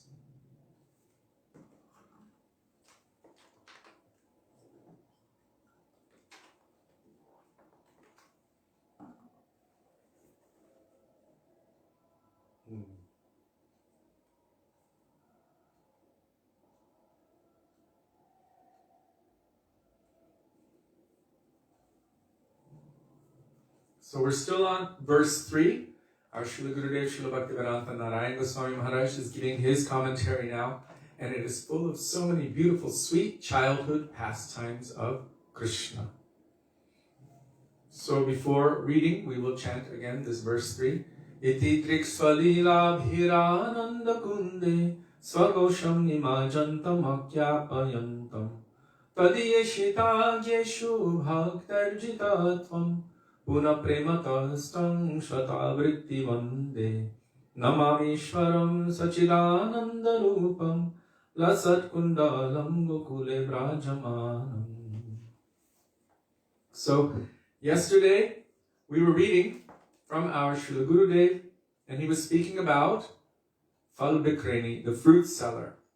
And we came to this point where she was completely out of sense. So at the end of this pastime, she threw these jewels.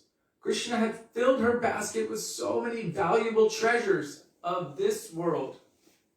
But after having seen Krishna, after having received darshan of this most valuable treasure, what was in that basket was completely worthless to her.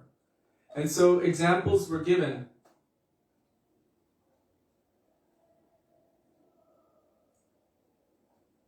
Like Dhruva Maharaj, when he saw Śrīmad Nārāyaṇa, he realized that all of his material desire for the greatest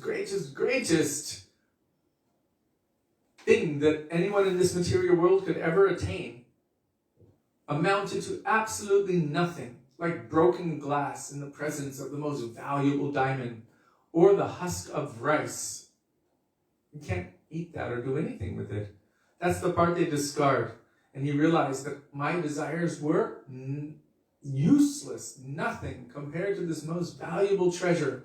So this fruit seller had received this darshan of Krishna. And when she saw what was in this basket, she thought, what is this? I have been cheated. I have been cheated. And she was weeping and crying and threw all of that into Yamuna and began wandering off. This created such a strong impression in her heart. Our Gurudev said, if Putana, see, Putana came to Krishna with ill intent. She had smeared poison on her breasts, enough to kill thousands and thousands, with the intent to kill Krishna. But she dressed as a beautiful, like Lakshmi Devi, and entered into the courtyard of Nanda Baba. Everyone saw her and they were completely amazed at how beautiful she was. She was casting sidelong glances and smiling very gently and twirling a lotus flower. And everyone thought, wow, she's like the goddess of fortune herself. And they just allowed her to go straight into the house of Nanda Baba, straight into the inner sanctum, and to breastfeed Krishna, not realizing that she was a witch. What did Krishna do? He sucked out her milk, but knowing that she had ill intention, he also sucked out her life as well. Sudevi, you want to sing the song with me? Come on. You do. Come on. Okay, Jamuna, you can sing with me. And Devaki. Our Gurudev made us sing this publicly in front of hundreds and hundreds of people in the Vishnu Mandir in Lotoka, Fiji. Putana was a Kishori witch, and so she could fly in the sky. Although she was evil, she entered Gokula, where everyone let her pass by.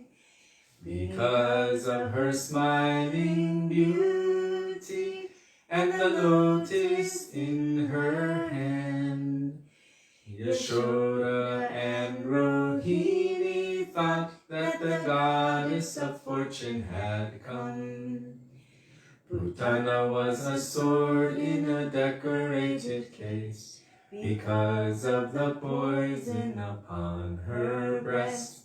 She was a demon, Krishna could tell, so he sucked out her milk and her life as well. We did it slow because Gurudev told us to sing it slow. There you go. I have the tape of that. Ooh.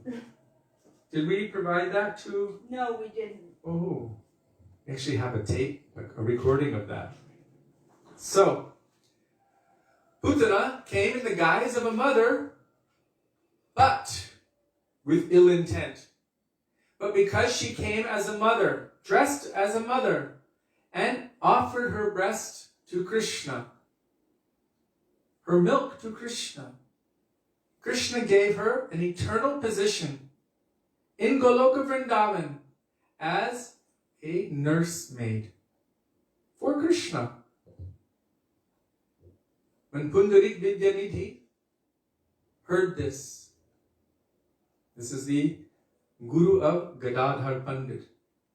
When he heard this verse, Aho Bhakiyam Stanakala Kutam, how merciful is Krishna, that although she came with ill intent, because she came like a mother, he gave her this supreme position. Then what to speak of the benefit that anyone will get who actually approaches him with love and devotion. When he heard this verse, he began roaring. All Ashtasakrit Bhavs manifested on his body, tears, horripilation, hair standing on end. He began rolling on the ground, calling out, Krishna, Krishna, Krishna. Who is more merciful than Krishna? So just by dressing as devotee, what kind of destination can one attain? What to speak of approaching Krishna with love and devotion? What kind of destination they can attain? So this Phal Bikrami, this fruit seller, approached Krishna with love and affection, with vatsalyata, with parental love and affection. And she actually requested, sit on my lap and call me mother. And he actually did it. He looked left and right, made sure the coast was clear, sat on her lap. Gurudev said he put his arms around her neck for 1 second and said, Ma, and then jumped off and said, give me fruit. What would be the destination of such a person who's approaching Krishna with such love and affection? Even four-headed Brahma, the creator of the universe, cannot imagine the answer to this question. Lord Brahma says, this is in Śrīmad Bhagavatam 10:14-35. Esham ghosha nivasinam uta bhavan kim devara tetinash cheto vishvapalat palam padaparam kutrapyalam muhyati sarveshariva bhutanapi sakula tvameva deva pita yadhamarta suhrit priyatmatanaya prana shayashtvat krite. O Master, Lord Brahma is glorifying Krishna. O Master, who is most worshipful, even for the demigods, now my mind is becoming bewildered by a doubt. How will you be able to reward the residents of Braj for their service? How will you be able to reward them for their service? You are the condensed form of the highest benediction. There is no reward superior to obtaining you. But even if you give your very self to the Brajavasis, you will not be freed from your debt to them, because you have even given yourself to Putana. She was extremely cruel at heart, yet by deceitfully appearing before you in the form of a virtuous nursemaid, she has obtained you. Even her relatives like Agasur and Bakasur, that's commonly known as Agasura and Bakasura, Aghasur and Bakasur, have now obtained you. How can you give the same reward to the Brajavasis who have given you everything? They have offered you their homes, their wealth, and their relatives. They have even offered their own bodies, children, life, and mind, everything at your lotus feet. So Brahma is in a quandary here. You gave this highest position to Putana, then what are you going to give to them who have already offered you their everything in pure love and affection? Brahma is completely confused. So our Gurudev continues. Every day, Sri Krishna would perform beautiful, sweet pastimes like these and immerse the residents of Braj in an ocean of bliss. Let's see if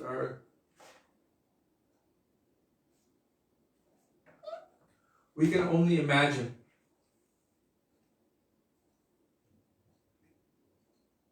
Krishna's completely indebted, sold out to these beloved devotees, these Brajavasis.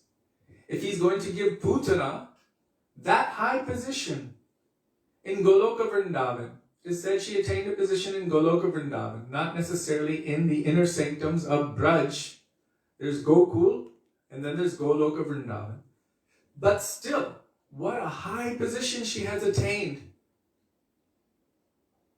Then what can he give to those personalities, the Brajavasis? What can he give them who are giving themselves, their heart, their mind, their body, their soul, their everything? What does Bhaktivedānta say?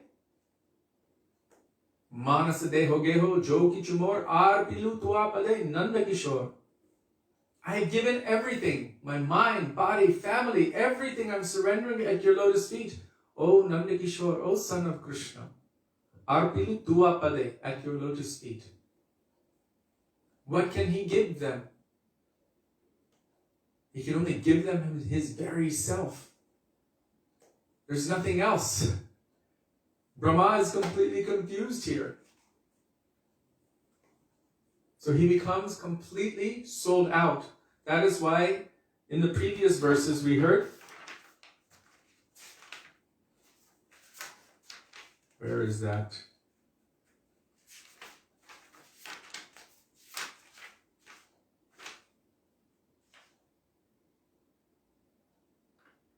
So Bhagavatam 10:11-9 says, Darshayan stad vidam loka atmanu britya vashyatam.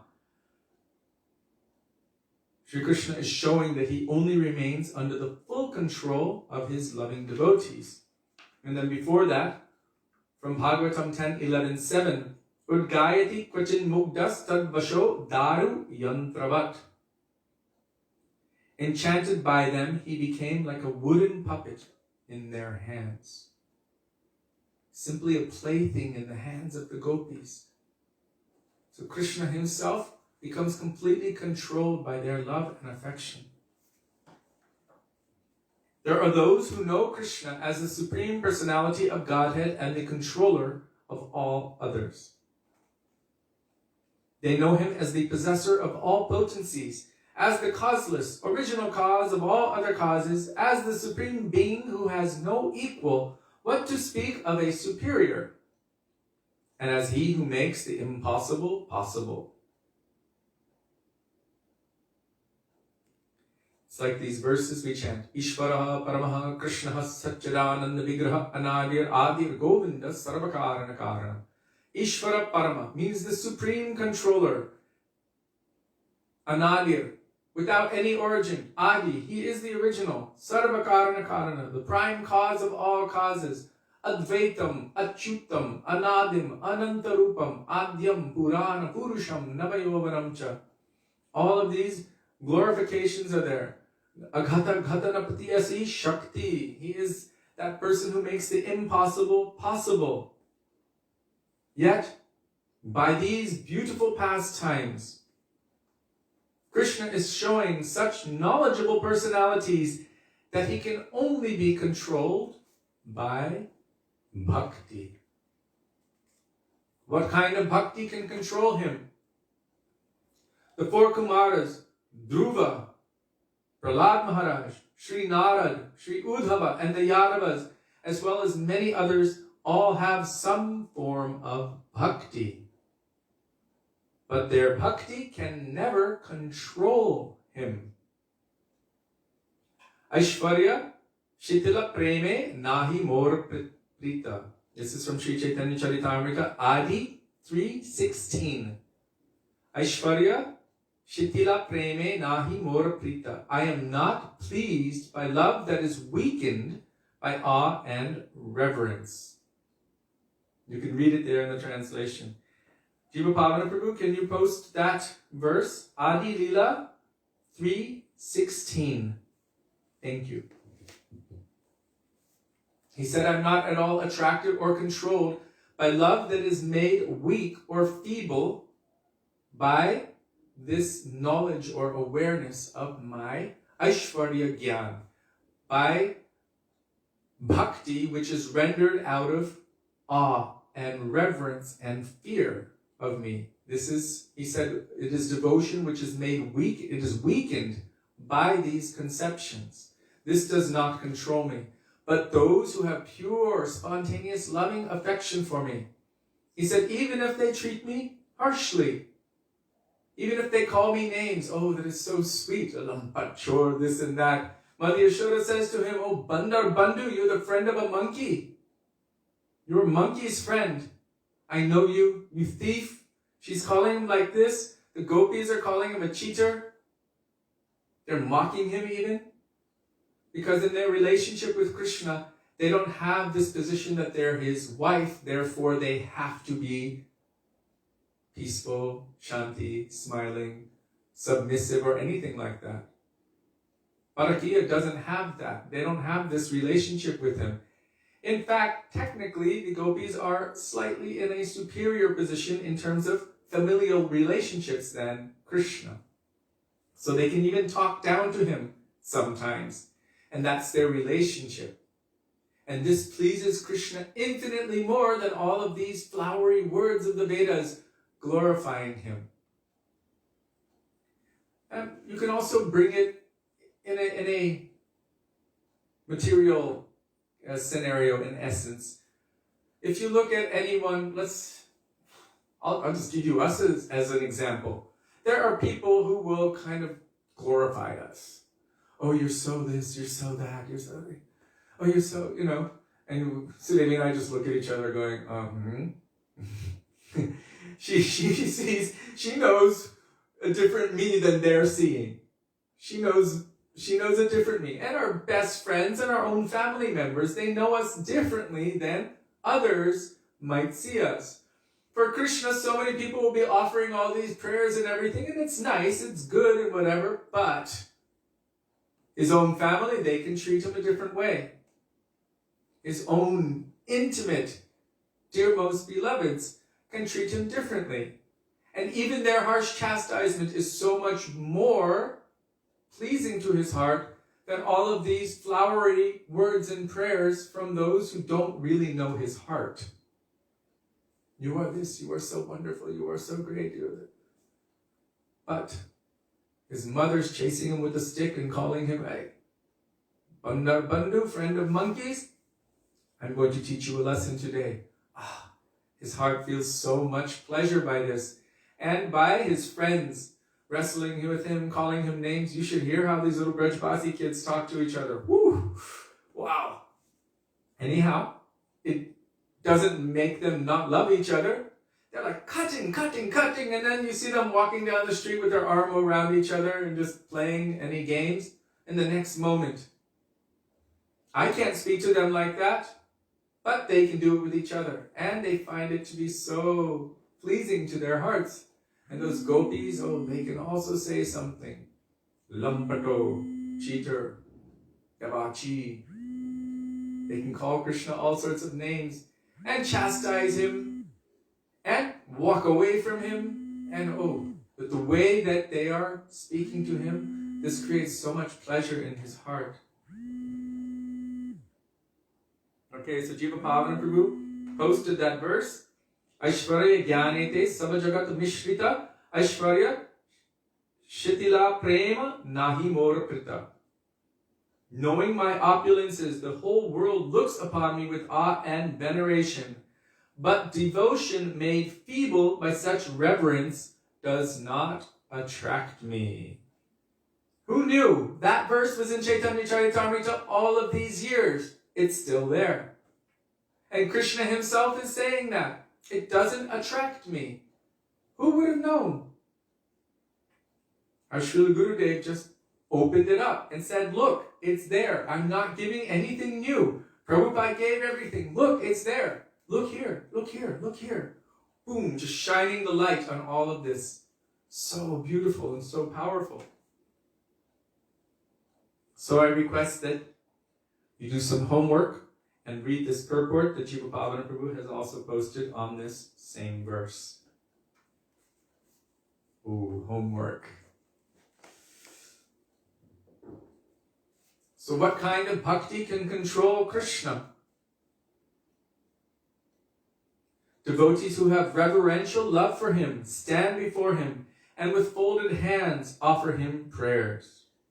I remember in Vrindavan Gurukul, we learned the 10th, I think it was 9th and 10th chapters of Bhagavad Gita, and it has a very good rhyme to it.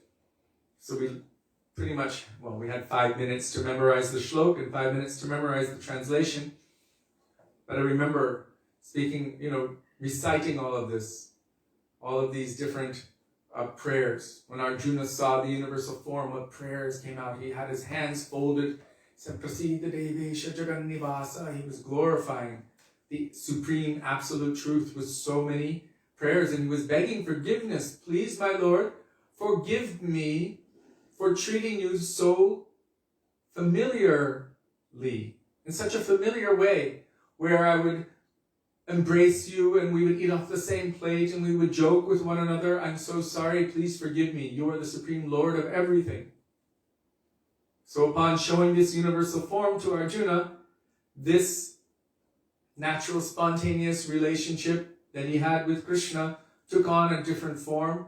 He became a bit afraid and was thinking, I have made some offense to the supreme Lord of everything by being so familiar with him, and began offering very lofty prayers. But when Mother Yashoda saw the universal form within Krishna's mouth, what did she do? She said, open your mouth. Krishna didn't want to open his mouth. She said, the boys told me you were eating dirt, open your mouth. She looked inside and she saw the entire cosmic manifestation, all universes and everything. Then she saw this universe, this earth planet, India, Vrindavan Dham, herself looking into his mouth, and then she was thinking, oh my God, what am I seeing? She's not thinking Krishna's God, she's thinking Nārāyaṇa is God. Oh my God, what am I seeing? I think maybe some negative influence, some black magic or ghost or anything maybe trying to affect my son. So what did she do? She immediately took shelter of all kinds of sacrificial rituals. What are they? Putting black kajal around Krishna's eyes to protect him from any negative influence, black spot on his face, black belt around his waist to protect him from any black magic. And then she bathed him in panchagavya, milk, yogurt, ghee, cow dung, cow urine, and everything to protect him. If she even hears a cat's meow at that time, it was considered, which means eternally, it is considered to somehow pierce the ether and allow some negative influence to come in. She will also protect Krishna. She has this mood. She didn't think, oh my God, the Lord of everything. Immediately she tried to protect him. She bathed him in all of these purifying substances. And then she gave him her milk. So Mother Yashoda is trying to protect Krishna. She doesn't come under the sway of this Aishwarya Gyan. Although Krishna may manifest something to her, her prem, her Vatsalya prem is so great that it cannot be covered by this Aishwarya Gyan. Rather, her Vatsalya prem completely drowns any of that Aishwarya Gyan by its own nature. The Ananda Kund, the unlimited ocean of bliss, nectar, love and affection of Mother Yashoda completely drowns all of that knowledge of Krishna's opulence and supremacy. And he becomes completely controlled by her love and affection. So, devotees who have this reverential love for Krishna stand before him and with folded hands offer him prayers. But if someone loves him with a mood similar to one of the Brajavasis, like Subal, Śrīdām, Madhumangal, Mother Yashoda, Nanda Baba, or above all, one of the Braja Gopis, then Sri Krishna will come under their control. Among these Brajavasis, the Braja Gopis are supreme. And among them, Srimati Radhika is topmost. Srila Vishwanath Chakravarti, his Thakur, has written in this prayer, which states in the last line, Sri Chaitanya Mahaprabhu, Matamidam Tatradaro Napparaha. This is the opinion of Sri Chaitanya Mahaprabhu, and there is nothing beyond it. What is he right? Aradhyo Bhagavan Brajesha Tanaya Sadhama Vrindavanam Ramya Kachit Upasana Brajavidu Vargenia Kalpita. The topmost method of worship by which Krishna is the most pleased in essence, Ramya Kachit Upasana, is that of the young gopis. Brajabadhu means the young brides of Vrindavan. The young gopis of Vrindavan. This is the most pleasing. And these are all known as Kantas, who are giving pleasure to Krishna. But above all of them, Sarvakanta Shiromani, the crest jewel. Shiromani means crest jewel. Shiro means head, and mani means gem or jewel. So the crest jewel of all of the kantas, all of the beloveds of Krishna, Sarvakanta Shiromani, that is none other than Vrishabhananandri Srimati Radhika. And among all of them, Srimati Radhika is topmost. If someone's devotion to Krishna is like the devotion of Srimati Radhika's maidservants, then he can control Sri Krishna completely. The following verse celebrates these facts. Gurudev is saying it very factually. So if she controls Krishna the most, because her love is the topmost. If someone's devotion to Krishna is like the devotion of Radhika's maidservants, then he can control Krishna completely. So then Gurudev quotes a verse from Radha Kripakataksha Stavaraja, verse 3. Anangaranga mangala prasanga bhangura bhruvam sabibhramam sasambram driganta vana patane Nirantaram vashikrita pratiti nandanandane kada karishyasi hamam kripa kataksha bhajanam.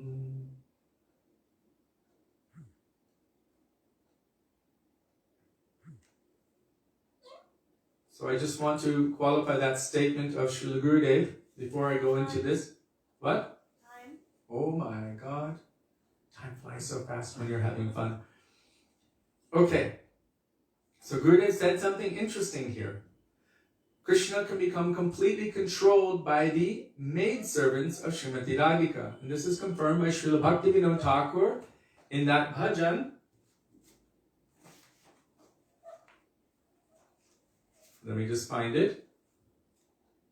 I think it's Radhika Charana Padma Sakala Shreyara Sadma Jatane Je Nahi Aradhilo. Radha Padabina Kabhu Krishna Nahi Mile Radhara Dasira Krishna Sarva Vede Bole. Without the lotus feet of Śrī Radha, one can never attain Śrī Krishna. All of the Vedic scriptures declare that Krishna belongs to the maidservants of Radha. So Krishna becomes the property of the maidservants of Srimati Radhika. Why? Because if Radhika is in Man and Krishna is desperate to see her, he will have to go to those who are guarding her kunja. One after the next, after the next, after the next. I don't know if you remember when we were at Mangar in Varshana. Sudevi was sitting on the bottom of these steps that lead up to Radhika's Mangar. Place where she's exhibiting transcendental jealous anger. Man is a stage of prem which appears to be like jealous anger. And Krishna's greatest victories are somehow or other breaking the man of Srimati Radhika. Any other victory doesn't come close to that. So this is also his greatest pleasure, to be able to defeat that man, but it's very difficult at times. So he goes to her maidservants and begs them, please be merciful. And they have the power to say yea or nay. Yes, you can go. No, you cannot. So he becomes the property of the maidservants of Srimati Radhika, and they can control him. That's why Gurudev says straight up right here, if someone's devotion to Krishna is like the devotion of Srimati Radhika's maidservants, then he can control Sri Krishna completely. And this is, in essence, who our Rupa Nuga Guru Varga are. They're descending from that transcendental realm, coming in the group of Lalita Sakhi under the guidance of Sri Rupa in this world as Rupa Nuga Guru Varga.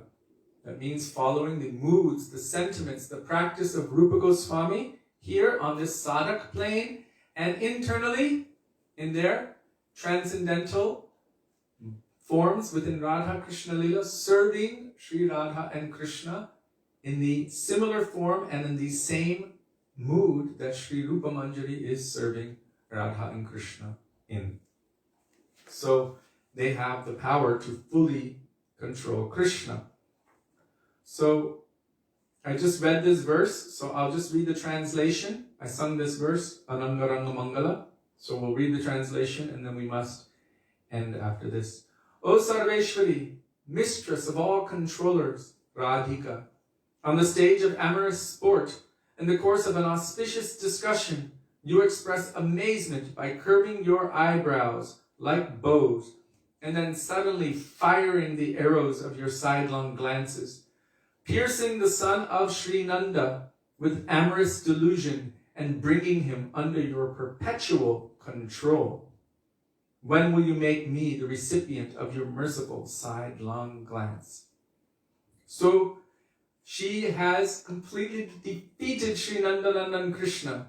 Her eyebrows are like bows, her sidelong glances are like arrows, and he is perpetually pierced by these arrows and completely defeated in that amorous battlefield. And at that time, she looks at those personalities, her maidservants, her intimate sakhis, and they see what she has done, and they began to glorify her. Radhe, Radhe, Radhe, Jai Jai Jai Shri Radhe. Radhe, Radhe, Radhe, Jai Jai Jai Shri Radhe. Radhe, Radhe, Radhe, Jai Jai Jai Shri Radhe. Radhe, Jaya Jaya Madhava Daite. They're glorifying her, and she's casting her sidelong glance. So they say, Kada karishyasi hamam kripa kataksha bhajanam. O Srimati Radhika, when will you bestow upon me your merciful sidelong glance? Srila Gurudev ki jai, Srila Prabhupada ki jai, Srila Bhakti Jivan Janardana Gosvāmī Mahārāja ki jai, Tadiya Avirbhāv Maha Mahotsava ki jai. Rupan Guru Varga ki jai, Gaur Bhakta Vrinda ki jai, Gaur Premanande, Hari Hari Bo. Make sure you wait for darshan. Amazing darshan today. Every day. Better every time. I don't know how that's possible, but it is.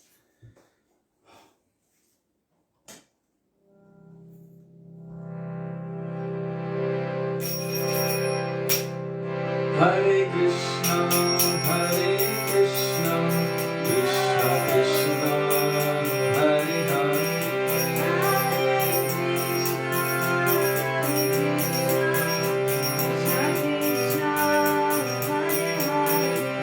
Hare Ram, Hare Ram, Ram Ram, Hare Hare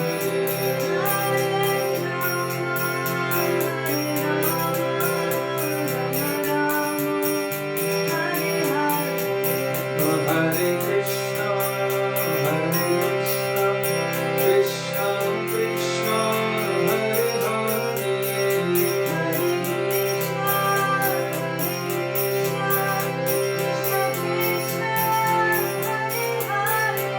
Hare Ram, Hare Ram, Ram Ram, Hare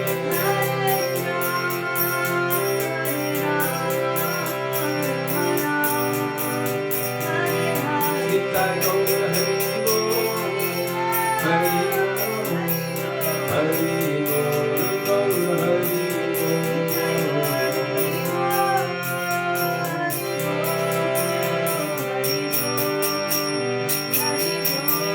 Jai Gurudev, Jai Gurudev.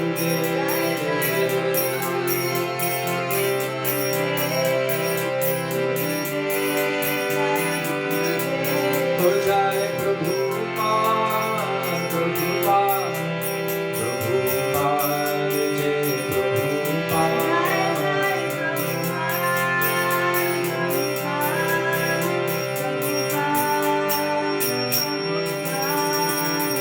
Shri Gaura Devanande, Shri Gurudev ki jai, Shri Prabhupada ki jai, Rupan Guru Varga ki jai, Pati Pavan Shri Nityananda Prabhu ki jai, Purushottam Sachinandana Gaura Hari ki jai, Radha Vinodi Hari Ji ki jai, Radha Ramana Ji ki jai, Braj Mandal ki jai, Hari Rama Sankirtana ki jai, Hare Krishna Mahamantra ki jai, Gaura Bhakta Vrinda ki jai.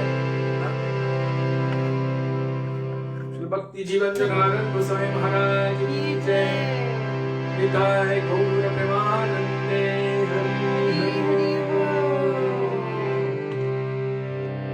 Govinda Damodara Madhaviti, Govinda Damodara Madhaviti, Govinda Damodara Madhaviti, Govinda Damodara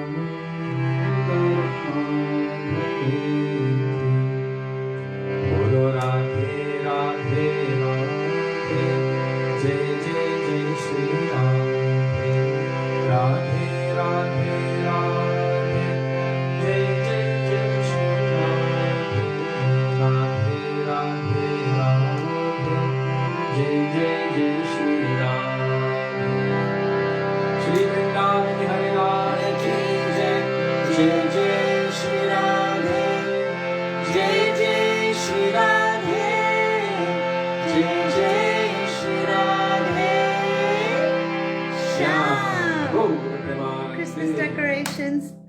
Hari Hari Bol. Hari Bol.